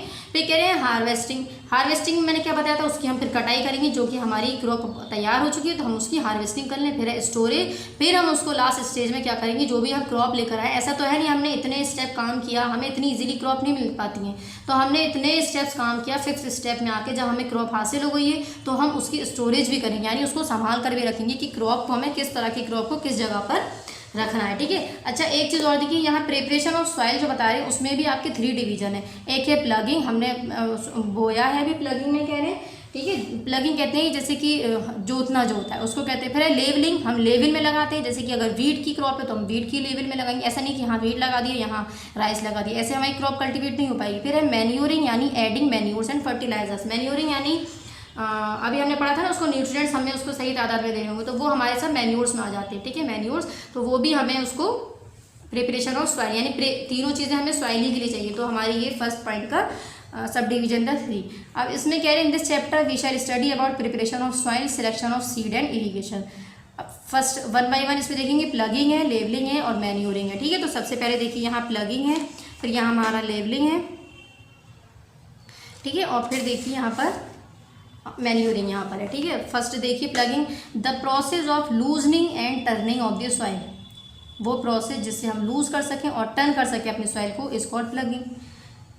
समझ में आया प्लगिंग में क्या कह रहे हैं, मतलब वही जोतने को कहते हैं। This is done by using a plug, plug की वजह से डन होता है। This agriculture implement is made of would, कह रहे हैं ये किससे बनी है, would and iron, and is either drawn by a pair of bulls और अदर एनिमल्स। और इनकी देखा होगा आपने, इनकी दोनों हमारे बहुत ज़्यादा हेल्पफुल होते हैं किसमें, अपने मतलब जब भी हम अपने हल को जब उसको खेत को जब जोतने का जुताई का टाइम आता है तो उसमें ये एनिमल्स हमारे बहुत ज़्यादा हेल्पफुल होते हैं प्लगिंग करने में। ठीक है, फिर कह रहे हैं कि एनिमल्स और ड्राइवन बाई ट्रैक्टर, या फिर हमारी ट्रैक्टर जो बड़े बड़े जो हमारे फील्ड होती है उसमें हम ट्रैक्टर का यूज़ करते हैं। ठीक है, फिर कह रहे हैं in contains a strong triangular iron strip called ploughshare. कह रहे हैं कि स्ट्रॉन्ग ट्राइंगुलर कलर का एक आयरन होता है, स्ट्रिप होती है, उसको हम कहते हैं प्लग शेयर। इसमें इस्तेमाल किया जाता होगा प्लगिंग में। It is a knife that cuts into the soil, कह रहे एक नाइफ होती है जिससे हम अपनी सॉइल में जो भी हमारी जो इधर उधर की जो क्रॉप्स उसको हम कट करते हैं। फिर कह रहे हैं the plug share is curved so it turns the soil after cutting. The main, कह रहे हैं प्लग शेयर जो हमने यहाँ पे पढ़ा जो कैसा था, ट्राइंगुलर आयरन स्ट्रिप का था, वो कह रहे हैं वो is curved so it's turn the soil is cutting. तो कह रहे हैं उसको हम कर्व करते हैं तो हमारी जो सॉइल है उसको हम क्या कर सकते हैं, फिर उसको कट कर सकते हैं, किसकी हेल्प से, नाइफ की हेल्प से। ठीक है, फिर कह रहे हैं the main part of the plough is a log wood और iron that is called plough shaft. तो प्लग शाफ्ट क्या होता है, एक लॉन्ग लॉग होता है, लॉग कहते हैं लकड़ी का पहिया। ठीक है, देखिए वुड कह रहे हैं, और आयरन का होता है वो उसे क्या कहते हैं, प्लग शाफ्ट। तो कह रही है ये प्लगिंग में ये मेन पार्ट है हमारा। ठीक है, there is a handle at one end of the shaft. देखिए आपको ये सभी चीज़ें बता रहे कि क्या क्या चीज़ें हमारी प्लगिंग में इस्तेमाल में हमें इस्तेमाल में होती है। ठीक है, there is a handle at one hand of the shaft, यानी एक हैंडल टाइप का होता है, आपने देखा होगा इन लोग के हाथ में एक हैंडल पकड़े होते हैं जो राइट साइड में होता है। The other hand is attached to a beam which is placed on the bull's neck, यानी दूसरा जो हाथ होता है वो उससे क्या पकड़े होते हैं, वो बुल की नेक पकड़े होते हैं, उसको कंट्रोल में रखते हैं कि हमें किस डायरेक्शन में उसको मूव करवाना है। ठीक है, तो एक हाथ से हमने जो हमारे फार्मर्स हैं उन्होंने क्या कर रखा है, क्या था यहाँ वन दी मेन, देखिए शाफ्ट पकड़ रखी है फर्स्ट राइट हैंड में, और दूसरे हैंड में हमने क्या पकड़ रखी है, बीन पकड़ रखी है किसकी, बुल की, मतलब नेक की जो बीन, मतलब जिससे उसने नेक को बांध रखा उसको वो उससे कंट्रोल रखता है। तो दोनों हाथ जो है वो उसमें फार्मर्स के यूज होते हैं। ठीक है, one pair of bulls and a man can easily operate a plug, कह रहे one pair of bulls and man can easily, तो कह रहे एक पेयर, अगर हमारा एक पेयर यानी दो ये और एक हमारा फार्मर, इससे हमारी खेती कर सकते हैं। ठीक है, प्लगिंग अपनी जो जुताई है वो हम कर सकते हैं। ठीक है, फिर कह रहे हैं loosening of soil is important because, अब यहाँ पर आपको बता रहे हैं लूजनिंग ऑफ सॉइल मतलब कि लूजनिंग ऑफ सॉइल कह रहे हैं कि क्ले सॉइल और सैंडी सॉइल आपने पढ़ी होगी, इन दोनों को मिक्स करना, उसको कहते हैं लूजनिंग ऑफ सॉइल। कह रहे हैं वो भी हमारी ज़रूरी है, क्ले सॉइल को और सैंडी सॉइल को मिक्स करते हैं, वो क्यों है देखेंगे हम। Loosening soil particles have more air spaces that help the roots of crops to breathe better. कह रहे हैं इनके पास क्या होती है, जो लूजनिंग सॉइल पार्टिकल्स होते हैं इनके पास एयर की स्पेस, मतलब एयर ज़्यादा होती है जिससे हमारी क्रॉप्स जो है ईजिली ब्रीथ कर सकती है। ठीक है, loose soil particles hold more water for a longer duration, ये होल्ड रख सकते हैं, रख सकते हैं ज़्यादा समय तक पानी को, ड्यूरेशन, तो हमारी वो भी कल्टीवेशन के लिए बहुत ज़्यादा इंपॉर्टेंट है। ठीक है, this help the root to absorb water more. तो जाहिर सी बात है अगर कोई भी चीज़ हमारे पास ज़्यादा देर तक कोई चीज़ रख सकती है, वो ज़्यादा देर तक, जैसे कि क्रॉप की कह रहे हैं यहाँ पे पानी की कह रहे हैं, वाटर की, तो कह रहे हैं कि जो लूज सॉइल्स है हमारी, लूज सॉइल्स मैंने लूजिंग सॉइल्स क्या बताएंगे, mixing sand into clay soil, यानी सैंड जो सॉइल है हमारी, सैंडी सॉइल को क्ले सॉइल में जो क्या करते हैं उसको कहते हैं हम उस प्रोसेस को लूजनिंग ऑफ सॉइल। तो कह रहे हैं वो और किस में हेल्प है, वो जो सॉइल होती है हमारी वो बहुत लंबे समय तक पानी को होल्ड करके रख सकती है, अपने पास रख सकती है, जिसकी वजह से हमारी जो सॉइल है उसको आसानी से लंबे समय तक पानी इजीली मिल सकता है। ठीक है, सप्लाई हो जाता है। Loose soil help root to penetrate deep through the layer of soil, this help to fix the plant more firmly. कह रहे हैं कि ये किसमें और हेल्पफुल है, हम जो अपने प्लांट्स को फिक्स करते हैं इस सीरीज में उसमें भी बहुत ज़्यादा ये हेल्पफुल है। फिर कह रहे हैं loose soil mixes with manure and fertilisers more easily. कह रहे हैं कि इस सॉइल में हम मैन्योर को और फर्टिलाइजर्स को इजीली मिक्स कर सकते हैं, ठीक है, सॉइल बहुत अच्छी होती है वो। कह रहे हैं loosening of soil helps to remove, कह रहे हैं कि ये रिमूव करने में हेल्प करती है वीड्स को, वीड्स में फिर बता रही हूँ अनडिजायरेबल प्लांट्स को क्या करते हैं, रिमूव करने में हेल्प करती है फील्ड में से, ठीक है, जो हमारे इस्तेमाल में नहीं है। तो लूजनिंग ऑफ सॉइल जो है वो रिमूव करने में भी हेल्प कर रही है, बहुत इंपॉर्टेंट है इसके फंक्शन, ये फंक्शन है हमारे लूजनिंग ऑफ सॉइल के, ठीक है, यानी फंक्शन मतलब वो किस किस में हमारे लिए इस्तेमाल में आ रही है, ठीक है, क्या उसकी इंपॉर्टेंस है, क्या उसका वर्क है। Loose soil promotes the growth of useful soil microbes, these microbes help to add humus to the soil. Humus कहते हैं वो देखिए कि आपने खादी मिट्टी होती है ना, उसको कहते हैं humus of to the soil. पे कह रहे हैं लूज सॉइल जो है प्रमोट करती है ग्रोथ ऑफ यूजफुल, यानी जो सॉइल माइक्रोब्स है उसकी ग्रोथ में भी बहुत ज़्यादा हेल्पफुल है लूज सॉइल, ठीक है। फिर कह रहे हैं by turning the soil during ploughing nutrient rich soil is brought up from lower level of the soil so the plants can. तो कह रहे हैं ये सभी जब हम इस्तेमाल करती लूज सॉइल की हेल्प से इतनी सारी चीज़ें हो जाती हैं हमारी क्रॉप्स में, कल्टीवेशन में, क्रॉप की कल्टीवेशन में। तो कह रहे हैं कि इन सबसे हमारी जो क्रॉप होती है, हमारी जो प्लगिंग जो हम करते हैं वो इजीली हो जाती है और वो बहुत अच्छी तरीके से उन्हें सभी चीज़ें अच्छे से सप्लाई हो जाती है, ठीक है। फिर इसमें नेक्स्ट है इसमें लेवलिंग। अब हम इसमें पढ़ेंगे कि लेवलिंग में क्या बता रहे हैं। हमने अभी पढ़ा था प्लगिंग, यह हम फर्स्ट पार्ट पढ़ रहे हैं, प्लगिंग देन लेवलिंग। लेवलिंग में कह रहे हैं after ploughing the ploughed land is levelled. कह रहे हैं अब हमने अपनी बीजों को उसकी क्या कहते हैं प्लगिंग कर लिए, यानी उसकी जुताई जो होती है वो हमने कंप्लीट कर ली है। अब हम उसको लेवल में करेंगे, यानी कि लेवल में भी करना उसको ज़रूरी है। And pressed lightly with the help of, और उसको जब हम उसकी जुताई करने के बाद जब उसको लेवल में कर लेते हैं तो उसको प्रेस्ड करते हैं, हल्के हल्के से उसको प्रेस्ड करते हैं ताकि वो दब जाए, ठीक है। वुडन प्लैंक और आयरन लेवलर, तो उसके लिए भी इन दोनों चीज़ों का इस्तेमाल होता है, ये है। Leveller can be driven by animals और बाई ट्रैक्टर। कह रहे हैं एनिमल्स के जरिए भी हो सकता है और ट्रैक्टर के जरिए भी हो सकता है, ठीक है। तो पहले हम यही स्टार्ट में पढ़ रहे थे कि पहले हम एनिमल्स का ज़्यादा यूज़ करते थे और फिर हमारे जो मशीनरी ये इंस्ट्रूमेंट जो इम्प्लीमेंट्स बने थे फिर हम इसकी हेल्प से अपने सारी चीज़ों को अपनी क्रॉप का कल्टिवेशन ईजिली हमारे लिए हो गया था, ठीक है। फिर कह रहे हैं levelling is done for the following reason. क्यों करते हैं हम लेवलिंग अपनी, कोई तो ऐसी रीज़न होगी। द प्लग्ड फील्ड में हैव बिग पीसेस, कह रहे हो सकता है उसके पीसेस बड़े हों, कॉल्ड क्रम्स, जिसको हम क्रम्स कहते हैं, which need to be crushed with a wooden plank और आयरन लेवलर। तो कह रहे हैं कि हम लेवलिंग क्यों करते हैं इसकी, क्या तो क्योंकि हो सकता है हमारी हमने जो क्रॉप के भी कल्टीवेट उसको प्लग किया है, उसको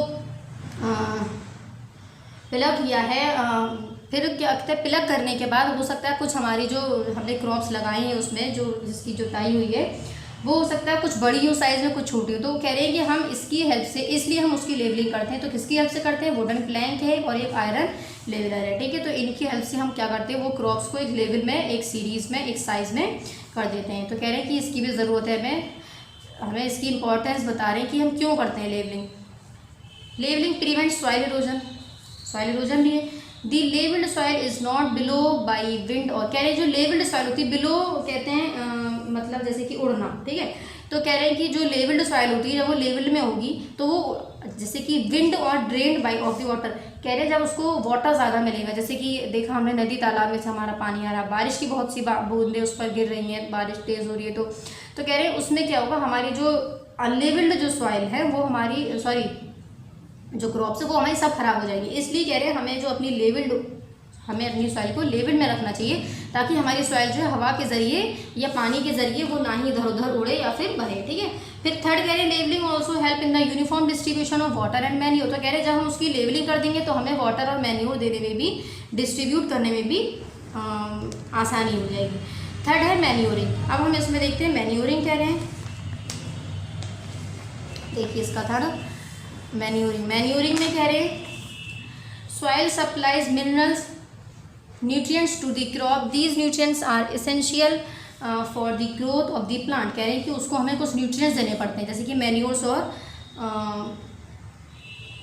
है जैसे कि, ठीक है, और फर्टिलाइजर्स। तो कह रहे हैं कि हमें कुछ न्यूट्रिएंट्स देने पड़ते हैं जिससे हमारे प्लांट्स की ग्रोथ जो होगी वो कैसी होती है, एसेंशियल मतलब उसको ज़रूरत है हमारे प्लांट की ग्रोथ होने के लिए। Due to economic reason farmers grow crop in the same field year after year. Continuous growing of crops make this soil poor certain nutrients and, देखिए कह रहे हैं यहाँ पे कि हमारे जो फार्मर्स होते हैं वो क्या करते हैं, एक ही फील्ड में हर साल अपनी जो है खेती करते रहते हैं, ठीक है। तो उससे क्या होता है, जो उसको या तो फिर अगर हम एक साथ कर रहे हैं तो उसको सही तादाद में दूसरे जो नए न्यूट्रिएंट्स वो नहीं मिल पाते, ठीक है। मैन्योर्स नहीं मिल पाते हैं, फर्टिलाइजेशन नहीं हो पाता है उनका प्रॉपर वे में, क्योंकि वो चीज़ें उसमें पुरानी होती हैं। तो कह रहे हैं कि इस उससे क्या होता है, continuous growing of crops make the soil poorer in certain nutrients and the soil loses it's fertility. Soil, क्योंकि अब जाहिर सी बात है, अगर हमने कोई भी चीज़ खरीदी है, सपोज एक बैग है हमारे पास, अगर हमने उसको खरीदा तो हम उसको इस्तेमाल में लिए जा रहे तो एक पल ऐसा आएगा कि वो बिल्कुल ख़राब हो जाएगी, ठीक है। और अगर हम फिर भी उसको इस्तेमाल में लेंगे तो वो हमारे लिए वो वैसा काम नहीं करेगी जो हमें स्टार्टिंग में जो हमें मिल रहा था। तो इसी तरीके से कह रहे हैं कि जो फार्मर्स हैं उन्हें वो क्या करते हैं, एक ही जगह पर अपनी खेती करे जा रहे तो उनको न्यूट्रिएंट्स जो हैं, मिनरल्स जो हैं वो सही प्रॉपर फर्टिलाइजर्स जो हैं वो सही प्रॉपर वे में नहीं मिल रहे, तो उनकी कल्टीवेशन अच्छे से नहीं हो पा रही है। तो इसलिए कह रहे हैं कि फार्मर्स को क्या करना चाहिए, add certain substances to the field to replenish the soil with the nutrients, यानी एक जगह अगर वो खेती कर रहे हैं तो उन्हें और भी न्यूट्रिएंट्स उनको अलग से सप्लाई करने चाहिए, ना कि वो पुराने वाले न्यूट्रिएंट्स में ही उन्हें सोचना है कि नहीं अब हमारी खेती हो जाएगी, ठीक है। तो कह रहे हैं कि हमें उसको एक्स्ट्रा न्यूट्रिएंट्स रिप्लेनिश करने चाहिए, देने चाहिए with the nutrients the substance that are added to the soil in the form of nutrients of the healthy growth. और वो किस किस फॉर्म में होता है, एक होते हैं मैन्योर्स, एक है फर्टिलाइजर। तो ये दोनों चीज़ें हमें सॉइल को देनी चाहिए। कौन देता है, फार्मर्स। यूज़ ऑफ मैन्योर्स और फर्टिलाइजर इज कॉल्ड मैन्योरिंग। तो कह रहे हैं कि मैन्योर्स और फर्टिलाइजर्स का यूज़ को हम क्या कहते हैं, मैन्योरिंग कहते हैं। These substance enhance the soil, इससे हमारा क्या होता है, जो सॉइल होती है हमारी वो अच्छी हो जाती है, फर्टाइल हो जाती है और हमारी क्रॉप जो है वो अच्छे से फिर से कल्टिवेट होना स्टार्ट हो जाती है। फिर है हमारे मैन्योरिंग में हमारे दो पॉइंट है, manures fertilisers. Manures are organic compounds rich in nutrients like nitrogen. कह रहे मैन्योर्स किस में प्रेजेंट होते हैं, ज़्यादा नाइट्रोजन में, फॉस्फोरस में और पोटेशियम में। They are obtained by the decomposition of plant and animals waste and residue. तो कह रहे हैं कि ये प्लांट और एनिमल्स के जो वेस्टेज पार्ट है उन सब चीज़ों से हमें मैन्योर्स मिलते हैं, ठीक है, जैसे कि माइक्रोब्स। सेकंड है fertiliser. Fertilisers are man made chemical. तो कह रहे फर्टिलाइजर जो है वो मैन मेड केमिकल है, यानी मैन मेड इनको बनाते हैं, जैसे कि कह रहे हैं यूरिया है, पोटैश है, सुपर फॉस्फेट है, ठीक है। तो ये हमें दोनों चीज़ें किसकी बताइए, मैन्योर्स और फर्टिलाइजर्स की। अच्छा, आप यहाँ पे एक चीज़ देखिए कि आपको रीड करना है, बहुत ज़्यादा इंपॉर्टेंट है, ठीक है। क्या पढ़ना है इसमें, स्टार मैंने 3 स्टैटिक किया इसको, यानी बहुत इंपॉर्टेंट है। Manures differ from fertilisers as listed below. इसमें बताया गया है मैन्योर्स और फर्टिलाइजर्स जो हैं उनके बीच में क्या डिफरेंस है। जैसे कि manures is a natural organic substance, ये नेचुरल है, ये मैन मेड है। Manure contain small amount of essential plant, इसमें रिच होते हैं ज़्यादा, तो ये आपको रीड करने हैं, ठीक है। नेक्स्ट है इसमें देखिए selection and sowing of seed. अब हम उसको सिलेक्ट कैसे करें, जो भी हमने सीड लगाई, जो भी हमने सीड सोइंग की बोई है, ठीक है। आफ्टर सॉइल प्रिपरेशन, यानी सॉइल हमारी जब प्रिपेयर हो गई है, नेक्स्ट स्टेप क्या आता है, उसको सिलेक्ट करना और बोना। These are the most important stage of the agriculture. कह रहे ये सबसे ज़्यादा इंपॉर्टेंट है एग्रीकल्चर में, यानी सबसे मोस्ट इंपॉर्टेंट स्टेज है एग्रीकल्चर की। कह रहे प्लांट्स ग्रो फ्रॉम सीड्स। हमें सभी को पता है प्लांट्स जो हमारे किससे ग्रो होते हैं, सीड्स से होते हैं। While selecting seed these precautions are, तो कह रहे हैं कि कौन कौन सी, वो कह रहे हैं कौन सी हमें सीड्स जो हैं वो हमें सिलेक्ट करनी चाहिए। तो फर्स्ट कह रहे हैं only clean healthy and disease free. Disease free यानी उसको कोई डिजीज़ नहीं होनी चाहिए, सीड्स शुड बी सिलेक्टेड। तो कह रहे हैं हमें क्लीन होनी चाहिए, हेल्दी होनी चाहिए, कोई भी किसी भी तरह की डिजीज़ नहीं होनी चाहिए, ऐसी सीड हमें सिलेक्ट करनी चाहिए सोइंग के लिए, ठीक है। नेक्स्ट कह रहे हैं seeds should be treated with fungicides, वो फंजीसाइड्स भी होनी चाहिए, ठीक है। तो ये हमें क्या बता रहे हैं कि हमें जब कल्टीवेशन के लिए सीड हमें अब आ गया बात कि हमें सीड को बोना है तो हमें किस टाइप की सीड होनी चाहिए, तो हमारी एकदम उनकी ग्रोथ ताकि अच्छी हो जाए। तो हमें ये हमने 2 पॉइंट्स पढ़े, तो इसकी हमें इस टाइप की सीड प्रोवाइड करनी चाहिए अपनी सॉइल को, जिससे हमारी जो ग्रोथ है प्लांट की वो अच्छी हो, ठीक है, गुड हो। नेक्स्ट कह रहे हैं आफ्टर द सीड आर, देखिए एक्टिविटी है तो इसको ये मत समझिएगा कि ये इंपॉर्टेंट नहीं है, एक्टिविटी मैं नहीं करवा रही हूँ। एक्टिविटी को आपको रीड करके इसमें देखना है कि इसमें क्या बताया गया है, आप उसको करके अगर कर सकते हैं तो उसको करके देखिए, ठीक है। आपके घरों में ये चीज़ें अगर अवेलेबल है तो इसको ज़रूर किया करिए, ठीक। नेक्स्ट है after the seeds are selected. कह रहे सीड सेलेक्ट करने के बाद care must be taken.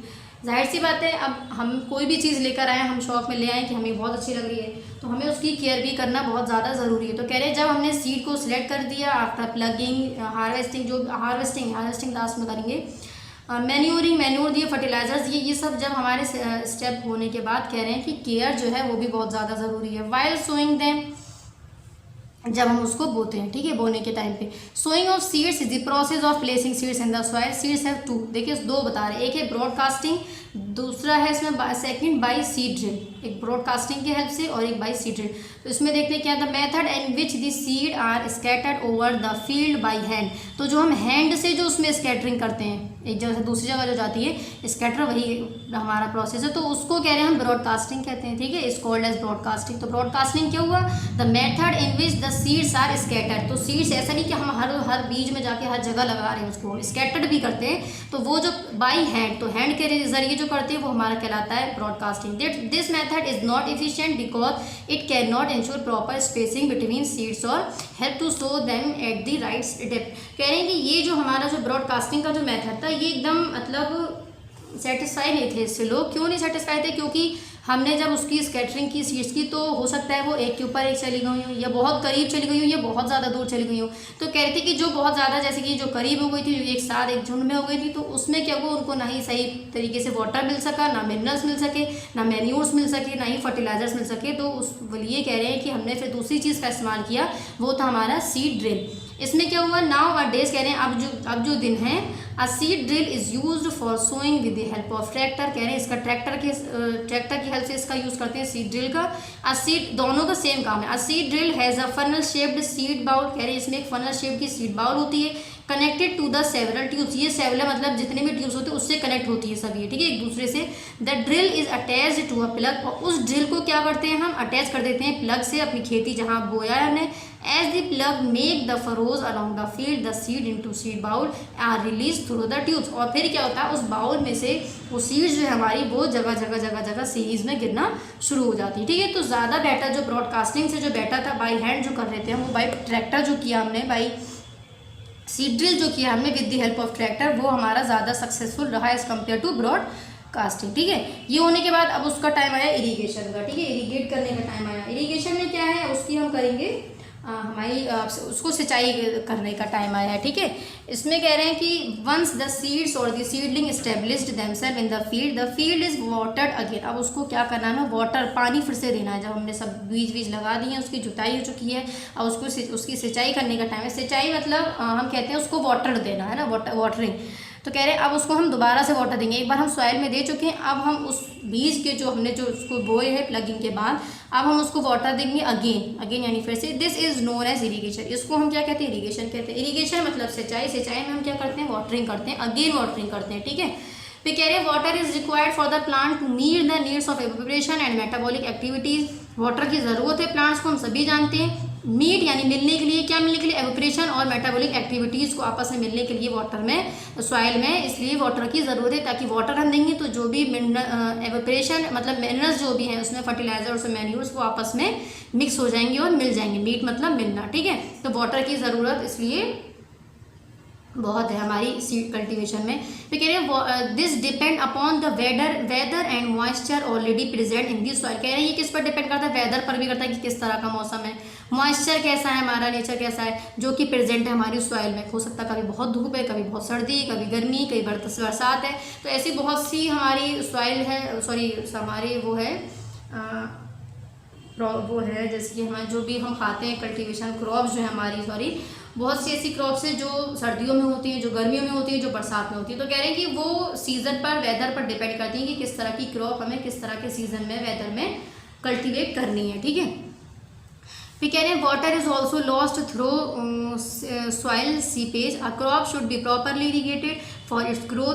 A time, कह रहे हैं क्रॉप जो है वो प्रॉपरली इरीगेट करना चाहिए, यानी ऐसा नहीं कि हमने सब काम कर दिया तो उसको ऐसे ही छोड़ दिया, उसको हमें प्रॉपर वे में पानी देना ज़रूरी है सिंचाई के लिए। कह रहे a timely irrigating crops are timely irrigating ensure a high yield of the crop. Various sources of water which are generally used for, कहाँ से मिलते हैं हमें इरीगेटिंग के लिए, जैसे कह रहे हैं कैनाल्स में से पानी आता है, रिवर्स में से, वेल्स, ट्यूब वेल्स एट्सेट्रा। इन सब के हेल्प से हम क्या करते हैं, अपनी फील्ड में, अपने जो भी हमारा जहाँ कल्टीवेशन कर रहे हैं हम अपनी क्रॉप की, उसमें इरीगेट उसको कर सकते हैं, ठीक है।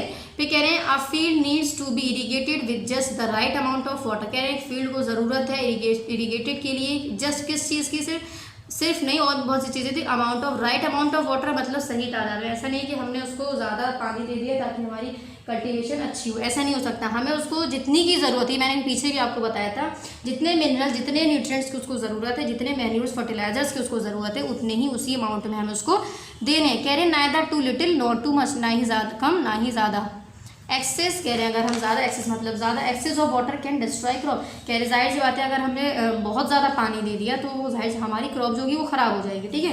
Continuous water logging increase the amount of salt in the soil by can damage it. कह रहे कंटिन्यूसली जब हम उसको वाटर देते हैं तो वाटर में हमारे सॉइल सॉल्ट प्रेजेंट है, तो उस सॉल्ट से हमारी जो सॉइल है वो हमारी क्या हो जाएगी, डैमेज हो जाएगी, ठीक है। फिर यहाँ पर कह रहे हैं water logging is the condition when the soil is not able to absorb excess water of the field. So some plants like paddy, rice need to be practically submerged in water and are irrigated by method of individual field bunds and basin irrigation, ठीक है। तो यहाँ पर हमने क्या पढ़ा कि हमें अपनी क्रॉप को एक प्रॉपर वे में सभी चीज़ों की हमें उसमें सभी चीज़ें प्रोवाइड करनी है, उसको ना ही ज़्यादा देनी है ना ही उसको कम देनी है, ठीक है। उससे हमारी क्या होगी, क्योंकि हम उसको अगर क्या कहते हैं मिनरल ज़्यादा दे देंगे तो उसमें न्यूट्रिएंट्स बहुत होंगे, तो उससे हमारी क्रॉप ख़राब हो जाएगी। वाटर ज़्यादा दे देंगे उसमें सॉल्ट बहुत प्रेजेंट होगा तो हमारी क्रॉप उससे भी डिस्ट्रॉय हो जाएगी, डैमेज हो जाएगी। फिर कह रहे हैं कि excess water can be discharged off into the streams, rivers and rivers by providing suitable outlets. कह रहे हैं drains are built to help the surplus water reach these streams more quickly. फिर बता रहे हैं आपको मेथड ऑफ इरीगेशन, आपको irrigation के मेथड बताए गए इसमें कि किस तरह से हम उसको इरीगेट करें। फर्स्ट है depending on the nature of soil के नेचर पर डिपेंड करेगी वो, मैंने पीछे बताया आपको। And the type of crop, किस तरह की वो क्रॉप है। Different method of irrigation are use, कह रहे डिफरेंट मेथड होते हैं इरीगेशन के जो हम इस्तेमाल करते हैं। बाय यूजिंग विंड मिल्स, कह रहे विंड मिल्स हैं, मैकेनिकल पावर है जनरेटेड बाय इलेक्ट्रिसिटी और oil engines, irrigation is commonly done. तो इरीगेशन किस किस की हेल्प से होता है, देखिए ये सभी आपको एग्जाम्पल दिए हैं। तो इन सब की हेल्प से हम क्या करते हैं, अपने जो हमारा जो फील्ड है उसमें हम इरीगेट उसको इजीली कर लेते हैं, ठीक है। फिर है नाइट्रोजन साइकिल, ये एग्जांपल देखिएगा। देन है नाइट्रोजन साइकिल। नाइट्रोजन साइकिल में क्या बता रहे हैं, nitrogen is the most abundant element in our atmosphere comparing about 78%। कह रहे नाइट्रोजन जो है वो हमारे एटमॉस्फेयर में एटलीस्ट 78% बता रहे हैं प्रेजेंट है, but it is present in air gases gaseous form. लेकिन कह रहे हैं ये किस उसमें प्रेजेंट है, एक गैशियस फॉर्म में प्रेजेंट है, form which can not be use directly by the living, जिसका यूज लिविंग ऑर्गेनिज्म जो है वो डायरेक्टली नहीं कर सकते, ठीक है। So this atmospheric nitrogen has to be converted to a usable form for the organism through the nitrogen cycle. तो कह रहे हैं कि इसलिए हमने उसको, क्योंकि वो हमारे जो उसको हम डायरेक्टली यूज़ नहीं कर सकते थे, इसलिए हमने कुछ ऐसा किया ताकि हम उसको फिर नाइट्रोजन को हम इजीली यूज़ कर सकें। तो वो जो पूरा प्रोसेस था, पूरी जो साइकिल थी, उसको हमने क्या नाम दिया था, नाइट्रोजन साइकिल। अब उसमें देखते हैं क्या कह रहे हैं। In other words nitrogen cycle is defined as the, क्या बता रहे हैं कि दूसरे वर्ड में हम नाइट्रोजन साइकिल को कैसे डिफाइन कर सकते हैं, the process in which atmospheric nitrogen is fixed which is used by plants and animals and then return to the atmosphere. तो वो प्रोसेस एटमॉस्फेरिक इन विच जिसमें हमारा एटमॉस्फेरिक नाइट्रोजन जो है वो फिक्स कर दिया जाए, जो कि यूज़ कर रहे हैं कौन, प्लांट्स और एनिमल्स, और फिर उसको रिटर्न कर दिया जाए एटमॉस्फेयर में। तो हमारा ये जो प्रोसेस था इसको हमने क्या कहा था, नाइट्रोजन साइकिल, ठीक है। The process in which atmospheric nitrogen जो है हमारी वो फिक्स कर दें, एटमॉस्फेरिक नाइट्रोजन यानी जो एटमॉस्फेयर में नाइट्रोजन प्रेजेंट है उसको फिक्स कर दिया जाए, विच इज़ यूज, जो कि किस लिए यूज़ हो रही थी, प्लांट्स के लिए और एनिमल्स के लिए, और फिर उसको रिटर्न कर दिया जाए किसमें, एटमॉस्फेयर में। तो ये जो हमारा जो पूरी साइकिल है इसको हमने क्या कहा है, नाइट्रोजन साइकिल, ठीक है। फिर है there are 5 main process in this cycle. कह रहे हैं कि इसमें 5 मेन प्रोसेस हैं इस नाइट्रोजन साइकिल में, वन बाय वन हम देखते हैं। फर्स्ट है नाइट्रोजन फिक्सेशन, सेकंड है नाइट्रोजन एसिमिलेशन, इसमें एसिमिलेशन होगा, फिर है ammonification, then nitrification, then nitrification. Nitrogen fixation में क्या है, it is the process of fixing free nitrogen gas from the atmosphere into inorganic nitrogen compounds by organism such as rhizobium. देखिए इसमें कह रहे हैं इस प्रोसेस में फिक्सिंग फ्री नाइट्रोजन जो गैस है किसमें से, एटमॉस्फेयर में जो प्रेजेंट है इनऑर्गेनिक नाइट्रोजन कंपाउंड में बाय ऑर्गेनिज्म, वो कौन सा ऑर्गेनिज्म नाम बता रहे हैं आपको, राइजोबियम, वो कह रहे the nitrogen is fixed in the roots of plants. कह रहे नाइट्रोजन जो फिक्स्ड है किसमें, रूट्स में। किसकी रूट्स में, प्लांट्स की रूट्स में। जैसे कि पीज हैं, बीज, other leguminous plants, other leguminous plants यही हुए पीज, बीन्स, वीट, है ना।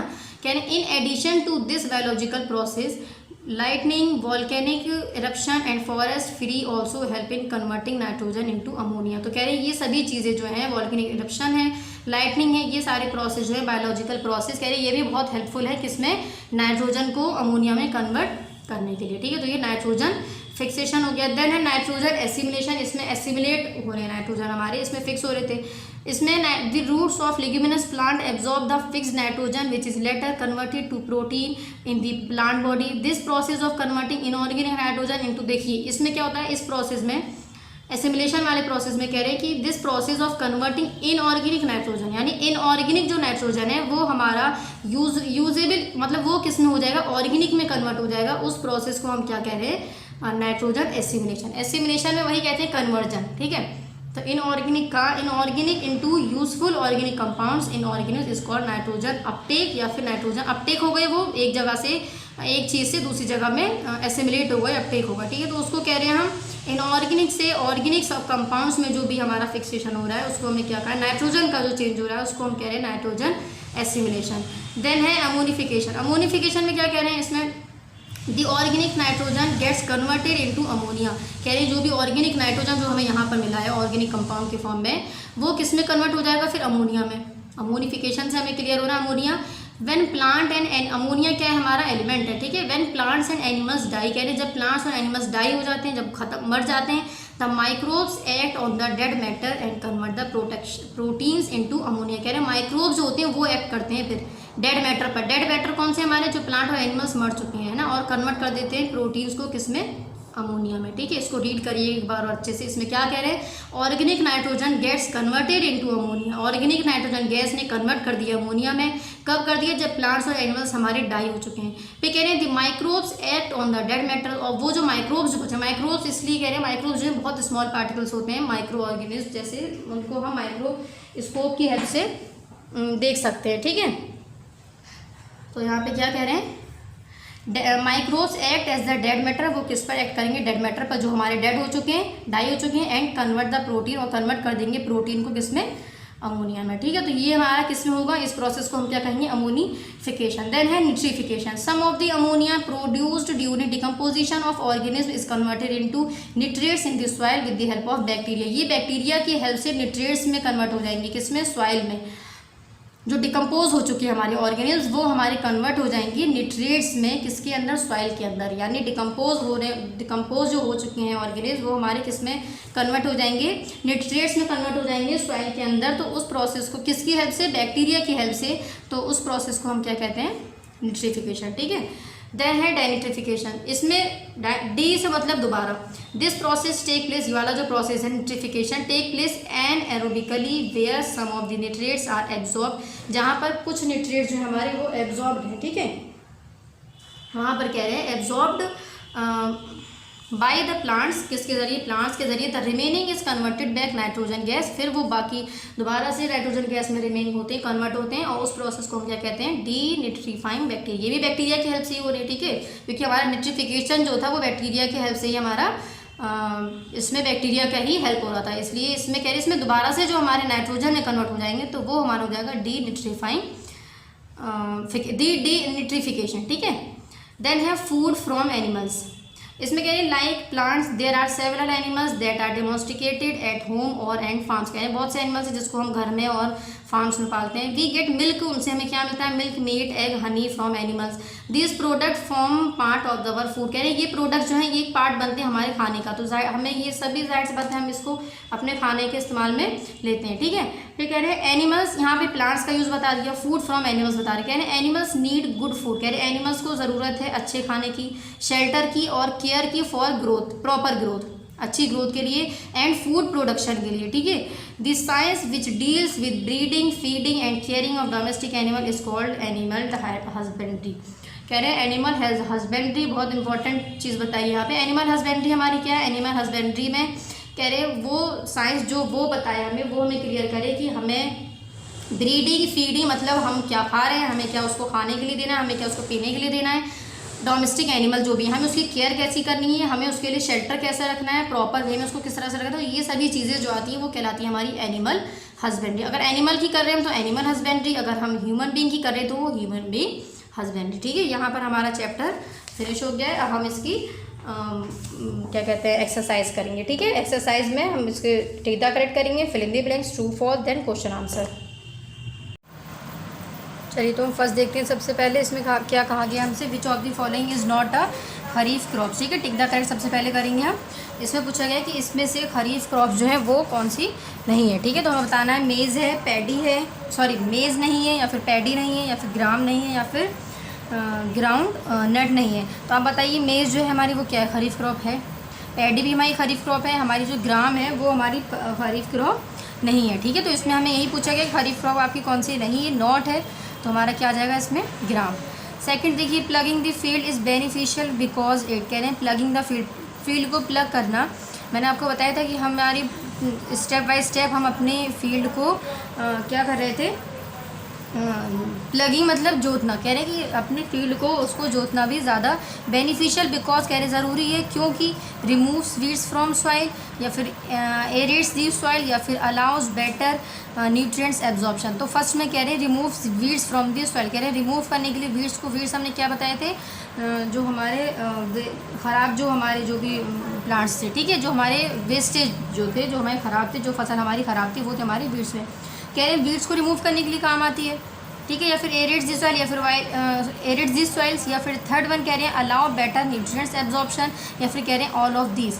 तो सेकंड में देखिए, हमसे सेकंड में कहा जाए तो हमारी हमने क्या पढ़ा था कि जुताई जो हम करते हैं, हमारे जो हल के ज़रिए या और मैकेनिकल जो इंस्ट्रूमेंट बनाए गए थे, इम्प्लीमेंट्स उनके ज़रिए, तो वो हमारा रिमूव भी करता है वीड्स को, एरिड्स दी सॉइल भी करता है वो, और अलाउ बेटर न्यूट्रिएंट्स, हमारे न्यूट्रिएंट्स होते हैं उसको बेटर न्यूट्रिएंट्स मिलते हैं, एब्जॉर्ब होते हैं, एब्जॉर्प्शन होता है जिसका। तो इसमें लास्ट ऑप्शन दिया है हमें ऑल ऑफ दिस। तो हमारे सभी ऑप्शन जब करेक्ट हैं तो हमारा क्या आंसर हो जाना चाहिए, डी ऑप्शन, यानी ऑल ऑफ दिस। ठीक है, देन थर्ड है the process of cutting and gathering the crop is called, कह रहे हैं कटिंग का और गैदरिंग का जो प्रोसेस है क्रॉप का, यानी क्रॉप को जो काटने का, कटाई का जो प्रोसेस है उसको कह रहे हैं, उसको हम क्या कहते हैं, थ्रेशिंग कहते हैं, हार्वेस्टिंग, सोइंग, या टिलिंग। तो मैंने बताया था हार्वेस्टिंग कहते हैं। हार्वेस्टिंग में क्या होता है, हमारी जो फसल जब तैयार हो जाती है तो हम उसकी कटिंग करना शुरू कर देते हैं। ठीक है, तो 3 का हमारा क्या हो जाएगा, option B. Fourth one is pick out a leguminous plant. Leguminous plant जैसे कि मैंने बताए थे आपको, वीट, मेज़ है ना, बार्ले, ये सब। कह रहे लिग्यूमिनस प्लांट को pick out a leguminous plant, rice है, या फिर सोयाबीन है, वीट है, या मेज़ है। तो लिग्यूमिनस प्लांट हमने यहाँ पढ़े थे, पीछे टर्म्स आई थी हमारी। चैप्टर आप सभी को समझ में आ गया होगा, बहुत अच्छे से डिटेल ने पढ़ा था। पीछे देखिए कि लिग्यूमिनस प्लांट का जिक्र है इसमें। तो हमारा कौन सा इसमें से लिग्यूमिनस प्लांट का क्या है, हमारा राइस है। ठीक है, फिफ्थ है what should be removed from the produce just before it's storage. कह रहे हैं कि व्हाट शुड बी रिमूव्ड, हमें क्या रिमूव करना चाहिए, product just before it's storage, यानी स्टोर करने से पहले हमें क्या चीज़ को अपने रिमूव करना चाहिए। तो हमने मॉइस्चर पढ़ा था, मॉइस्चर को रिमूव करना चाहिए। ठीक है, देन क्या हो जाएगा हमारा, ये हमारे टिक द करेक्ट ऑप्शन खत्म हुए, फिल इन द ब्लैंक्स हैं। डैश क्रॉप इज़ हार्वेस्टेड इन अक्टूबर, वो कौन सी क्रॉप है जिसकी हार्वेस्टिंग करते हैं हम, यानी कटिंग करते हैं किस में, हम अक्टूबर में करते हैं। तो वो कौन सी क्रॉप है, हमने 2 टाइप्स की क्रॉप पढ़ी थी, खरीफ क्रॉप्स और, तो खरीफ क्रॉप जो है उसकी हम हार्वेस्टिंग कब करते हैं, अक्टूबर में करते हैं। ठीक है, then the kind of crop which is grown only for sale profit. तो हमने रबी क्रॉप्स और खरीफ क्रॉप्स के अलावा भी बहुत सी क्रॉप्स पढ़ी थी। कह रहे हैं कि जो सेल प्रॉफिट के लिए, जो सेल करने के लिए जो क्रॉप्स हमारी, जो उस तरह की जो क्रॉप्स होती हैं जिसको फार्मर्स लोग प्रॉफिट के लिए अपने तैयार करते हैं, तो वो कौन सी हमारी क्रॉप्स थी, कैश क्रॉप्स, कैश क्रॉप्स। ठीक है, जो मैंने बताया था ना चैप्टर में कि प्रॉफिट के लिए जो फार्मर जो थे वो प्रॉफिट के लिए उस क्रॉप की कल्टीवेशन कर रहे थे, तो वो हमारी किस क्रॉप में आ रही थी, कैश क्रॉप थी। ठीक है, थर्ड वन है हमारा, थर्ड है dash is use to till the soil in agriculture. Till कहते हैं जोतने को। ठीक है, कह रहे हैं कि डैश इज़ यूज, किसका हम यूज़ कर रहे थे, सॉइल में, एग्रीकल्चर में सॉइल जो थी हमारी उसमें, कह रहे हैं किस चीज़ का यूज़ कर रहे थे हम, क्या करने के लिए, जुताई के लिए। तो अभी हमने क्या वर्ड बताया था इसमें, प्लगिंग, है ना। तो यहाँ पर क्या आ जाएगा हमारा प्लग। ठीक है, starting word capital. In dash type of irrigation water is spread on the plants using rotating sprinkles. कह रहे हैं कि किस तरह का रोटेशन था, वो कौन सा टाइप का रोटेशन था जिसमें कह रहे हैं कि वाटर इज स्प्रेड, वाटर हमने स्प्रेड कर रहे थे ताकि हमारी जितनी भी फसल है सीरीज़ में उसको स्प्रिंकल के ज़रिए यूजिंग रोटेटिंग इन स्प्रिंकल। तो रोटेटिंग स्प्रिंकल जो है हमारा वो क्या है, हमारा एक मैकेनिकल हमारा मतलब इंस्ट्रूमेंट है ना, इम्प्लीमेंट है, जिसकी हेल्प से हम अपने वाटर को अपने इरीगेशन में फ्लो कर मतलब डाल पा रहे थे, ठीक है, स्प्रे के ज़रिए। तो वो कह रहे हैं वो किस तरह का इरीगेशन था, तो हमने उसको क्या नाम दिया था, स्प्रिंकल टाइप, ठीक है, स्प्रिंकलर से ही बना हुआ है ये स्प्रिंकल, SPRIN स्प्रिंग के स्प्रिंकल, ठीक है। फिफ्थ है threshing can be done by using the machine. Threshing कहते हैं जब हम उसकी जो हम मड़ाई करने को, ठीक है, तो कह रहे हैं कि ये हम किस मशीन के ज़रिए करते हैं, थ्रेशिंग जो करते हैं हम किस मशीन के ज़रिए करते हैं। तो हमने पढ़ा था कुछ मोटर्स थे, ठीक है, जिसको क्या नाम दिया था, मोटराइज्ड। मोटराइज्ड मतलब वो मोटर्स की हेल्प से हम क्या कर रहे थे, अपने उसकी सॉइल की मतलब उसको हम थ्रेश कर पा रहे थे, ठीक है। तो हमारा यहाँ पर आ जाएगा मोटराइज, यानी मोटर के इम्प्लीमेंट्स थे कुछ। थर्ड है write T for true and false, true और फॉल्स स्टेटमेंट है। First the process of scattering seeds manually in field is called broadcasting. तो ये ट्रू है हमारा, कह रहे हैं कि स्कैटरिंग का जो सीड है उसको हम ब्रॉडकास्टिंग कहते हैं, ट्रू, सही कह रहे हैं। Second wheat is a rabi crop, कह रहे हैं वीट जो है हमारा रबी क्रॉप है, ट्रू। रबी क्रॉप खरीफ क्रॉप हमने 2 टाइप की क्रॉप पढ़ी थी है ना, वीट हमारा क्या है, रबी क्रॉप है, ठीक है। थर्ड है अ कंबाइन हेल्प्स टू कंबाइन, मैंने बताया था आपको कंबाइन था, और एक चीज़ और थी इसके साथ में, इसका यूज़ हम कब कर रहे थे, थ्रेशिंग के टाइम पे, ठीक है। देखिए हमने यहाँ पढ़ा था, 1 मिनट वालों, थ्रेशर एंड कंबाइन, ठीक है। तो thresher is use to separate grain from the chaff, ये शेफ को ग्रेन और इन दोनों को सेपरेट करने में हेल्प कर रहा था। और इसमें देखिए क्या कह रहे हैं, a combine help to sow seeds, यानी सो मतलब बोने में सीड्स को, as well as harvest the crop, नहीं हार्वेस्ट कर रहा था लेकिन सीड को जो बोने के लिए इस्तेमाल कर रहे थे वो हमारा कंबाइन नहीं था, तो इसलिए क्या हो जाएगा, फॉल्स। फोर्थ है drip irrigation is most beneficial in area with abundant water, कह रहे हैं ड्रिप इरीगेशन जो है वो हमारा मोस्ट बेनिफिशियल इन मतलब ज़्यादा जो हमारा इस्तेमाल हो रहा था इन एरिया विद अबेंडेंट वाटर, मतलब अधिक पानी में, ठीक है। तो हमारा ये क्या हो जाएगा, फोर्थ वन इज ट्रू। ये मैं एक्सरसाइज दूंगा, tick the correct, fill in the blanks, true false. Fourth है क्वेश्चन आंसर। अब क्वेश्चन आंसर के लिए आपको देखिए क्वेश्चन आंसर, सबसे पहले क्वेश्चन, इसमें 10 क्वेश्चन है, तो क्वेश्चन 1 देखिए, क्वेश्चन 1 में हमसे क्या कहा जा रहा है, क्वेश्चन 1 है इसमें हमारा what is the difference between rabi and kharif crops. इसमें क्या पूछा गया है कि हमसे रबी और खरीफ क्रॉप्स के डिफरेंस पूछे गए। तो रबी और खरीफ क्रॉप्स पीछे देखिए हमने पढ़े थे, यहाँ पढ़े हमने, ठीक है। तो इसमें रबी क्रॉप्स और खरीफ क्रॉप्स, तो सबसे पहले इसमें क्या बात की गई है, रबी क्रॉप्स की बात की गई है। तो इसमें हमें क्या बताना है, रबी क्रॉप्स जो है हमारी वो क्या है, ठीक है। तो आप मेरे साथ साथ टिक लगाइए उसको, दीज क्रॉप्स, 1 मिनट रुकिए,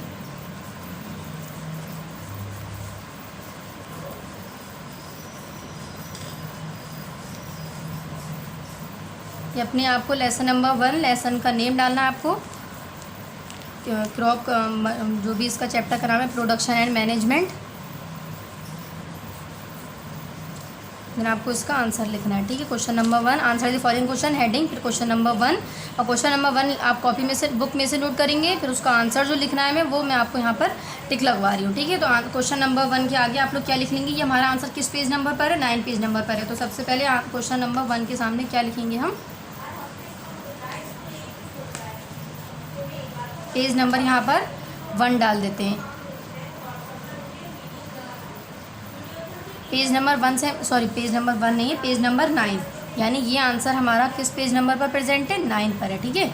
तो हम अब डायरेक्ट अपना क्या करेंगे, 9 पेज नंबर हमने खोला और आंसर इसका कंप्लीट कर लिया, सभी लोग डालेंगे उसको। अब क्या पूछा है, डिफरेंस पूछा गया है किसमें, रबी एंड खरीफ क्रॉप्स में, ठीक है। तो रबी क्रॉप्स डालेंगे, आप हेडिंग पे लिखेंगे these crops require less water for growth and hence grown during the winter season in our country, that is from October to April. Some examples are wheat, gram, barley and pea. Rabi crops heading डालेंगे, यहाँ से लेकर आप यहाँ तक लिखेंगे, ठीक है। देन हेडिंग क्या डालें आपको, खरीफ क्रॉप्स डालनी है, ठीक है। इसमें लिखेंगे हम these crops are sown in the month of, इसको हम कब लगाते हैं, जून में। हार्वेस्ट उसको कटिंग कब करते हैं हम, उसकी अक्टूबर में। दे रिक्वायर मोर वाटर, इसको ज़्यादा पानी की ज़रूरत है क्योंकि ये मानसून सीजन में हमारा ग्रो होता है। For growth and hence are grow during the monsoon season in India. Examples आप एक दो इसके एग्जाम्पल्स ले लेंगे, ठीक है। तो ये हमारा कंप्लीट हो जाएगा आंसर नंबर 1। तो आंसर नंबर 1 हमारा क्या हो जाएगा, खरीफ क्रॉप्स आपने हेडिंग डाली, यहाँ से लेकर यहाँ तक लिखा, उसको नोट किया पूरा। फिर आपने उसी को आंसर में रबी क्रॉप हेडिंग डालेंगे ब्लैक पेन से, फिर उसको यहाँ से लेकर यहाँ तक नोट करेंगे, ठीक है। तो ये हमारा आंसर नंबर 1 यहाँ पर कंप्लीट हो जाएगा। तो ये हमारा पूरा क्या है, आंसर नंबर, मैं जैसे कि आपको सेम डाली, आपको सेम एज इट इज़ लिख लिया। आंसर नंबर हमारा 1 है। ये हमने यहाँ पर भी आंसर नंबर 1 डाल दिया है और यहाँ पे भी हमने पेज नंबर, क्योंकि हमारा आंसर नंबर पे जो है वो 9 पर है, तो हमने यहाँ पर क्या डाल दिया है, आंसर पेज नंबर 9, ठीक है। क्वेश्चन नंबर 2 देखिए, next question, name the agriculture practices followed by farmers in growing crops. अब हमें एग्रीकल्चर प्रैक्टिसेस बतानी है। तो मैंने एक चार्ट पढ़ाया था आपको, जिसमें 7-8 पार्ट्स थे।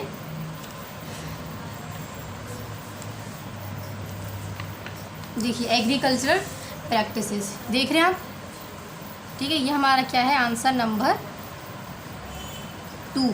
और ये किस पेज नंबर पर है, 11। तो हम यहाँ पे क्या डाल लेते हैं, 11, ठीक है। यानी 11 पेज नंबर पर हमारा ये आंसर मिल जाएगा। अब इसको हमें कैसे करना है, हेडिंग डालेंगे एग्रीकल्चर प्रैक्टिसेस, सेम जैसे कि एज इट इज़ ये बना हुआ है, इसी तरीके से आपको एज इट इज़ इस क्वेश्चन को अपनी कॉपी में ड्रॉ करना है। आप चाहें तो सिंगल जो पेज होता है उस पर ड्रॉ कर सकते हैं या फिर लाइन वाले पेज पर, ठीक है। तो ये हमारा आंसर नंबर 2, ये सिर्फ इसमें हमें टेबल बनानी है, यहाँ से पूरी लेकर यहाँ तक, ठीक है।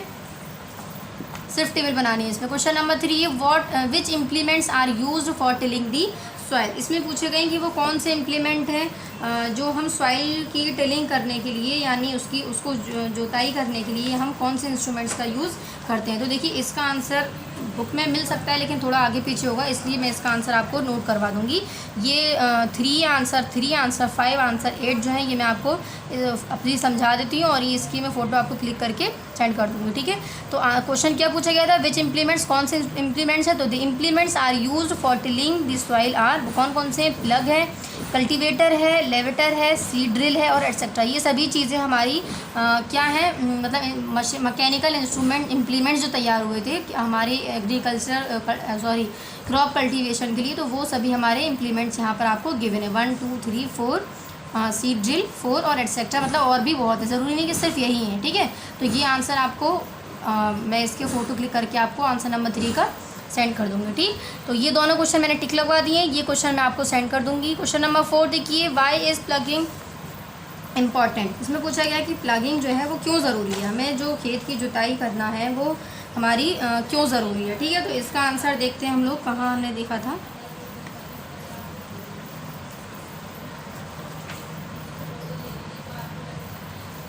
हाँ क्या पूछा गया इसमें,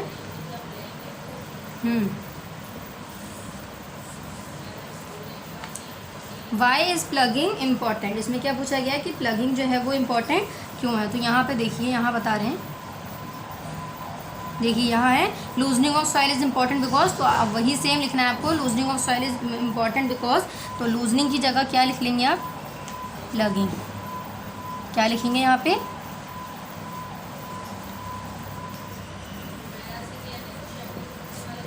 देखिए लूजनिंग कुछ तरह से कट करेंगे, यहाँ पे हम लिखेंगे प्लगिंग, PLOUGHING,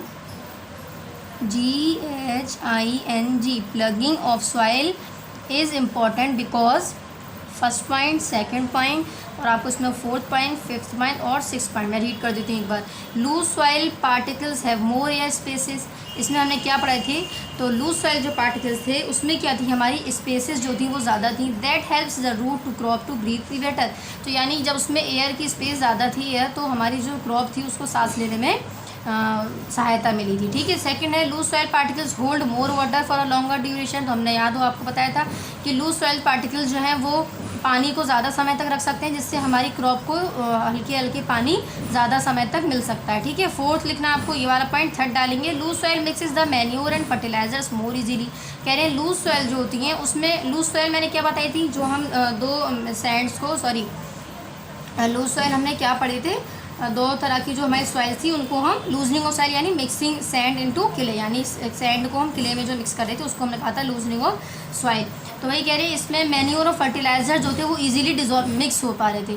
फिफ्थ है loosening of soil help to remove weeds in the field. कह रहे हैं लूजनिंग ऑफ सॉइल जो थी वो किस में हेल्प करी थी, रिमूव करने में वीड्स को। वीड्स क्या थे, हमारे अनडिज़ायरेबल प्लांट्स, तो उनको हटाने के लिए भी फील्ड में से जो हमारे अनडिज़ायरेबल प्लांट्स थे उनको रिमूव करने के लिए भी लूजनिंग ऑफ सॉइल का हम हेल्प ले रहे थे। ठीक है, इसमें फिर एक और पॉइंट है loose soil promotes the growth of useful soil microbes. इसमें क्या हो रहा था, सॉइल जो माइक्रोब्स थे हमारे सॉइल में प्रेजेंट थे उसकी ग्रोथ भी अच्छी हो रही थी। दीज माइक्रोब्स हेल्प टू, वो माइक्रोब्स किस में हेल्प कर रहे थे, humus to the, this microbe help to add humus to the soil, यानी ह्यूमस को ऐड करने में, किस में ऐड करने में, ह्यूमस कहते हैं खादी मिट्टी को। ठीक है, तो सॉइल में खादी मिट्टी को ऐड करने में भी ये माइक्रोब्स जो थे हमारे वो हेल्प कर रहे थे, किसकी वजह से, लूजनिंग ऑफ सॉइल की वजह से। तो यहाँ पे कैसे लिखना है, आंसर नंबर आपको 4 डालना है। Plugging of soil is important because loose soil particles have more air spaces. Loose soil particles hold, आपको फर्स्ट पॉइंट लिखना है, second point, then fourth point, fifth और सिक्स। ठीक है, ये हमारा क्या हो जाएगा, यहाँ से लेकर पूरा आंसर यहाँ तक, ये हमारा आंसर नंबर, और ये किस पेज नंबर पर है, 11। तो हम यहाँ पे क्या डाल देंगे, 11। ठीक है, नेक्स्ट देखिए व्हाट आर वीड्स, इसे पूछा वीड्स क्या होते हैं, तो वीड्स अभी हमने पढ़े, how day they affect crop. तो वीड्स हमने क्या बताए थे, वीड्स के लिए भी मैंने देखिए क्वेश्चन में इसमें नोट कर दिया है, इसके मैं क्लिक करके आपको सेंड कर दूँगी। तो weeds are plants whose undesirable qualities outweigh their good points, और प्लांट्स कह रहे हैं या तो फिर ये, या फिर plants that are competitive, persistent, pernicious and interfere negatively with human activity, weeds are crop losses। तो कह रहे हैं कि हमने weeds क्या पढ़े थे, weeds हमारे क्या हैं, अनडिज़ायरेबल, यानी जो यूजलेस है, जिसकी हमें इस्तेमाल नहीं करना है, तो वो जो हमारी क्रॉप थी, वो जो हमारी फसल थी, वो हमारी किस में आ रही थी, वीड्स में आ रही थी। ठीक है, तो कह रहे हैं कि वीड्स जो है हमारी और कैसे हैं, क्रॉप लूजेस भी, वो क्रॉप को लूज भी करते हैं। ठीक है, तो यही वही क्रॉप को लूज करना, यानी अनडिज़ायरेबल क्रॉप को लूज करने में भी हेल्प करते हैं। ठीक है, तो ये आंसर भी आपको मैं कॉपी में से क्लिक करके फ़ोटो सेंड हो जाएगा। तो आंसर नंबर हमारा 3 और आंसर नंबर हमारा 5, ये आपको मैं बाद में दे दूँगी, इसको टिक करिएगा इसी तरीके से। फिर नेक्स्ट है differentiate between manure and fertilisers. अब इसमें क्या पूछा गया है, इसमें मैन्यूर और फर्टिलाइजर्स की देखिए डिफ्रेंशिएट पूछा गया है, यानी डिफरेंस यानी फ़र्क पूछा गया है। तो ये हमारा आंसर है पेज नंबर 12। इसमें आपको डिफरेंस लिखने हैं किसके, मैन्योर के और फर्टिलाइजर्स के। तो इसमें देखिए क्या लिखेंगे, मैन्योर मैंने बताए थे, फर्टिलाइजर्स। अब manure is a natural organic substance, याद हो मैंने कहा था बहुत इंपॉर्टेंट है, देखिए क्वेश्चन में आ गया। मैन्योर जो हमारा नेचुरल ऑर्गेनिक सब्सटेंस है, नेचुरली है यानी, और फर्टिलाइजर जो हमें मिलता है वो मैन मेड के ज़रिए मिलता है, मतलब इंसानों के ज़रिए, मैन मेड जो इंसानों के ज़रिए बनाए जाए। अब manure contain small amount of essential plant nutritions, यानी प्लांट न्यूट्रिएंट्स जो होते हैं इनके पास स्मॉल अमाउंट में होते हैं। Fertilisers is rich in plant, यानी न्यूट्रिएंट्स में जो ज़्यादा प्रेजेंट होते हैं वो फर्टिलाइजर्स हमें ज़्यादा चाहिए होते हैं प्लांट्स को, और स्मॉल अमाउंट में क्या चाहिए होता है हमें, मैन्योर। ठीक है, तो ये फर्स्ट पॉइंट, इसका फर्स्ट पॉइंट सेम इसी तरह से टेबल बनाएंगे, manure and then fertiliser, manure का फर्स्ट पॉइंट, फिर इस फर्टिलाइज़र का फर्स्ट पॉइंट, मैन्योर का सेकंड पॉइंट, फिर इसका सेकंड पॉइंट। ठीक है, फिर इसमें देखिए एक पॉइंट लिखेंगे आप, ये देखिए इसमें लिखिए इजी से मैं बता देती हूँ। अब manure adds organic matter in the form of humus in the soil. कह रहे हैं मैन्योर में हम ऑर्गेनिक मैटर यूज़ करते हैं जो किसकी फॉर्म में होता है, ह्यूमस की फॉर्म में होता है। ह्यूमस मैंने आपको क्या बताया है, ह्यूमस अभी मैंने क्या कहते हैं, कह रहे हैं कि इसमें जो हम ऐड कर रहे हैं ह्यूमस को, अपनी खादी मिट्टी को, ह्यूमस हमारा क्या है, खादी मिट्टी है, तो कह रहे हैं कि ह्यूमस के फॉर्म में हम ऑर्गेनिक मैटर अपने मैन्योर में ऐड करते हैं। Fertiliser does not add any humus to the soil, कह रहे हैं इसको ज़रूरत नहीं है किसी भी ह्यूमस की, किसी भी खादी मिट्टी की। ठीक है, तो ये 3 पॉइंट्स हो गए। फिर एक आप लिखेंगे a manure is cheap, a fertiliser is costly. Cheap मतलब बहुत इजीली सस्ता, तो कह रहे हैं मैन्योर जो है वो बहुत इजीली मिल जाता है, बहुत सस्ता होता है, और फर्टिलाइज़र जो है वो कॉस्टली होते हैं। ठीक है, तो 4 पॉइंट्स आपको मैन्योर्स के लिखने हैं, 4 पॉइंट्स आपको फर्टिलाइजर्स के लिखने हैं। ये दोनों तीनों पॉइंट ऐसा नहीं कि ये डिफ्रेंशिएट नहीं कर रहे हैं, मैंने आपको इजी करने के लिए सिर्फ 4 पॉइंट्स आपको नोट करवाएं। तो यहाँ पर आप लिख लीजिए आंसर नंबर हमारा कौन सा आंसर है, ये आंसर नंबर 6। ठीक है, ये आंसर नंबर 6 हो गया हमारा, जो मैंने पॉइंट्स टिक किए हैं। ये हो गया। ये होने के बाद आंसर नंबर 7 है what is irrigation, name any 5 methods of irrigation. इसमें हमसे क्या पूछा गया कि इरीगेशन क्या है, और हमें 5 मेथड्स बताने हैं किसके, इरीगेशन के। ठीक है, तो इसमें हमने पढ़ा था इरीगेशन क्या था हमारा, इरीगेट करना, अपनी क्रॉप को, अपनी फसल को क्या करना, इरीगेट करना। ठीक है, तो ये देखते हैं हम इसका आंसर कहाँ है हमें गिवन, इरीगेशन। ठीक है, यहाँ पर हमें क्या गिवन है, इरीगेशन गिवन है। तो इसमें देखिए क्या बता रहे हैं, इरीगेशन पूछा गया, तो इरीगेशन हमारा है क्या। तो इरीगेशन में सबसे पहले देखिए रीड करती हूँ मैं, तो आपको यहाँ से डालना, हेडिंग नहीं डालनी है। वंस द सीड्स और the seedling establish themselves in the field is watered again. तो कह रहे हैं कि जब हमारी सीड जो है या फिर सीडलिंग जो है वो हमारी जब फील्ड में, जब उसको हम दोबारा से वाटरिंग अगेन यानी दोबारा से उसको पानी देते हैं। ठीक है, this is known as irrigation, irrigate करना। वही water is required for the plants to meet the need of evaporation and metabolic activities. ठीक है, तो ये यहाँ तक आपको ये नोट करना है। ये आंसर है आपका आंसर नंबर क्या हो जाएगा, 7 है ना शायद। हाँ, name any 5 methods of irrigation. अब हमें क्या लिखने हैं, 5 मेथड्स लिखने हैं इरीगेशन के। तो इसमें देखिए यहाँ से लेकर हमें पहले यहाँ से इतना नोट करना है यहाँ तक, फिर देन है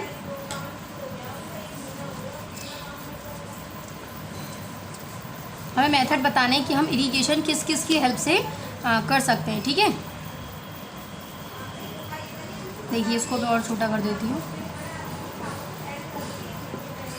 वंस द सीड्स और seedlings establish themselves in the field is watered again, उसको दोबारा से वाटर किया जाता है। इस प्रोसेस को हम क्या कहते हैं, this is known as irrigation. तो यहाँ से आपको यहाँ तक आंसर लिखना है। देन इसके बाद क्या करना है, हमें क्या पूछा गया, तो यहाँ लिखेंगे various sources of water which are generally used for irrigating crops. वो कौन कौन से, कैनाल्स हैं, रिवर्स हैं, वेल्स हैं, ट्यूबवेल्स एट्सेट्रा। तो 2 पार्ट में डिवाइड है हमारा आंसर। सबसे पहले यहाँ से लेकर आपको यहाँ नोट करना है और देन यहाँ से लेकर आपको यहाँ तक नोट करना है। तो हमारा ये आंसर नंबर 7 कंप्लीट हो गया। ये किस पेज नंबर पर है, पेज नंबर 13। ठीक है, क्वेश्चन नंबर 8 है, name the implement which is used for threshing. अब हमसे पूछा गया कि हमें उस इम्प्लीमेंट का नाम बताना है जो हमारा थ्रेशिंग में यूज़ करने में आता है। तो हमने बताई थी मोटराइज मशीन। तो देखिए आंसर नंबर 8 भी मैं आपको कॉपी में ही ग्रुप पे सेंड कर दिया जाएगा। ठीक है, क्वेश्चन नंबर 8 टिक करिए। ये वो क्वेश्चंस हैं जिसके आंसर मैंने आपको टिक नहीं करवाए। ये क्वेश्चंस मैं आपको कॉपी में पेज जो है इसका सेंड कर दिया जाएगा। ठीक है, समझा देती हूँ मैं। The implement use for the threshing is motorise machine. Simple है, वो हमारे कौन सा इम्प्लीमेंट है, कौन सा इंस्ट्रूमेंट है, मैकेनिकल थ्रेशिंग मशीन। ठीक है, मोटराइज मशीन, सॉरी। क्यों मोटराइज उसका नाम दिया, क्योंकि उसमें हमारी जो थी मोटर प्रेजेंट थी। क्वेश्चन नंबर 9 है, how is nitrogen fixation is carried out in nature. इसमें हमसे क्या पूछा गया, इसमें पूछा गया नाइट्रोजन फिक्सेशन जो है वो कैसे कैरीड आउट होती है हमारे नेचर में। तो नाइट्रोजन, ये है हमारा आंसर पेज नंबर 15। यहाँ लिखेंगे पेज नंबर 15। देखिए इसमें क्या डालेंगे आप, नाइट्रोजन फिक्सेशन डालेंगे हेडिंग, आंसर नंबर 9। ठीक है, आंसर नंबर 9 डालने के बाद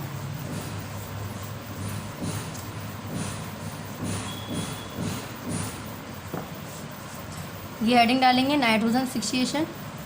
it is the process of fixing free nitrogen gas. क्या प्रोसेस है ये, फ्री नाइट्रोजन गैस को किससे हम फिक्स करते हैं, फ्रॉम द एटमॉस्फेयर, जो हमारे एटमॉस्फेयर में गैस प्रेजेंट है, इनटू इनऑर्गेनिक नाइट्रोजन कंपाउंड। किस में कन्वर्ट कर देते हैं हम, इनऑर्गेनिक नाइट्रोजन कंपाउंड में बाई ऑर्गेनिज्म सच एज, वो कौन सा ऑर्गेनिज्म है, rhizobium.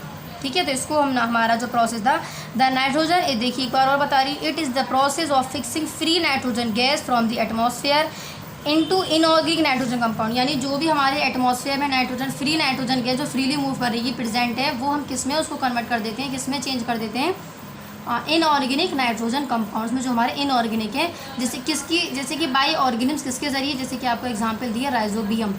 The nitrogen is fixed in the roots of plants. कहते हैं नाइट्रोजन कहाँ प्रेजेंट होती है, हमें पूरा डिटेल में आंसर बताना पड़ेगा। रूट्स ऑफ प्लांट्स के रूट में, जैसे कि कह रहे हैं सच एज, तो ये आपको कंटिन्यू रखना है। Compounds by organisms such as rhizobium. The nitrogen is fixed in the roots of plants such as peas, beans and other leguminous plants. In addition to the biological process, lightning, volcanic eruption and forest fire also help in converting nitrogen into ammonia। तो कह रहे हैं कि ये चीज़ें जो हैं ये भी हमारी फॉरेस्ट में मतलब नाइट्रोजन को अमोनिया में कन्वर्ट करने में हेल्प करती है। ठीक है, तो ये हमारा इस तरह से नेचर में हमारी जो नाइट्रोजन फ्रीली गैस प्रेजेंट है वो हमारे एटमॉस्फेयर में जो प्रेजेंट है नेचर में, वो हमारे इनऑर्गेनिक सब्सटेंस में किस तरह से कन्वर्ट करती है, किसकी हेल्प से, बाय दी ऑर्गेनिज्म, जिस ऑर्गेनिज्म का क्या नाम है, राइजोबियम।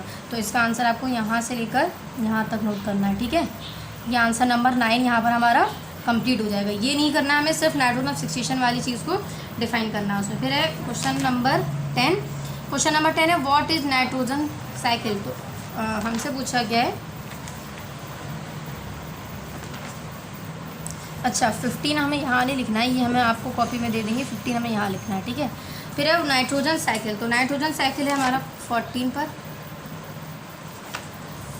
पर देखिए, फिर कह रहे हैं नाइट्रोजन साइकिल हमें डिफाइन करनी है कि नाइट्रोजन साइकिल है क्या। Nitrogen is the most abundant element in our atmosphere.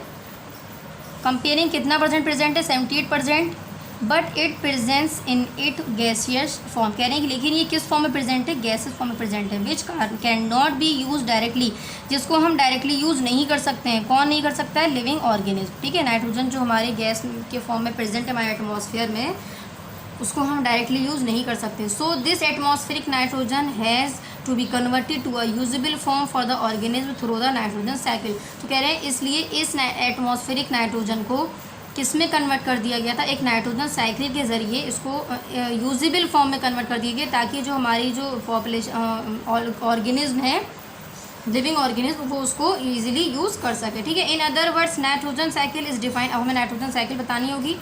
कह रहे nitrogen cycle is defined as the process in which, ये क्या कौन सा प्रोसेस है, इन विच एटमॉस्फेरिक नाइट्रोजन को is fixed which is use by plants and animals and then return to the atmosphere. उसको fix कर दिया जाए, जो कौन इस्तेमाल में दे रहा था, बाय यूज प्लांट्स और एनिमल्स, और फिर उसको किस में रिटर्न कर दिया जाए, वापस किस में कर दिया जाए, एटमॉस्फेयर में। ठीक है, तो ये हमें कंप्लीट आंसर लिखना होगा, यहाँ से लेकर पूरा यहाँ तक। ये हमारा हो जाएगा आंसर नंबर 10, नाइट्रोजन से लेकर एटमॉस्फेयर तक। ठीक है, ये हमारा नाइट्रोजन साइकिल हो गया। ये हमारे सभी क्वेश्चन आंसर हो गए हैं। देखिए क्वेश्चन नंबर 1 मैंने कहाँ बताया था, पेज नंबर 9 पर है। क्वेश्चन नंबर 1 ये हमारा पेज नंबर 9 पर है। Question number 2 page number 11, page number 11 देखिए जल्दी से, आंसर नंबर 2। ठीक है, क्वेश्चन नंबर 3 हम आपको पेज कॉपी क्लिक करके फ़ोटो देंगे इसकी, क्वेश्चन लेकिन मैंने एक्सप्लेन कर दिया है क्वेश्चन 3, 5, 8 सभी क्वेश्चन। ठीक है, क्वेश्चन नंबर 4 है व्हाट इज़ प्लगिंग इंपॉर्टेंट, ये पेज नंबर 11 हमने लिखवाया है। तो ये हमारा कौन सा है, क्वेश्चन नंबर 4 है, इस पर हम क्या डाल देंगे, आंसर नंबर 4। ठीक है, फिर ये क्वेश्चन हम आपको नोट करके देंगे, differentiate between manure fertiliser, page number 12, page number 12 देखिए, आंसर नंबर 6, आंसर नंबर 6 हमने डाल दिया। क्वेश्चन नंबर 7 है, पेज नंबर 13, आंसर नंबर 7 यहाँ से पहले यहाँ तक है, फिर यहाँ से यहाँ तक नोट करना है। क्वेश्चन नंबर 8 कॉपी में मिलेगा आपको। Question number 9 how is nitrogen fixation, page number 15। ये क्वेश्चन आंसर नंबर 9, ये आंसर नंबर 10। ठीक है, ये हमारी exercise with question answer complete हो चुके हैं। ये हमारा साइंस का फर्स्ट चैप्टर कंप्लीट हो चुका है, फर्स्ट पार्ट यानी पार्ट 1। आप लोग इस पर पार्ट 1 डाल दिया करिए। ठीक है, तो पार्ट 1 में हमने क्या पढ़ा था, क्रॉप प्रोडक्शन एंड मैनेजमेंट, यानी क्रॉप की प्रोडक्शन कैसे होगी और उसको हम मैनेज कैसे करेंगे। ठीक है, ताकि हमारी क्रॉप की प्रोडक्शन जो वो अच्छी हो। अब हम नेक्स्ट पार्ट में, पार्ट नंबर 2 में हम क्या पढ़ेंगे, माइक्रोबियल वर्ल्ड, लेसन नंबर अपना 2 कवर करेंगे। ठीक है, थैंक यू।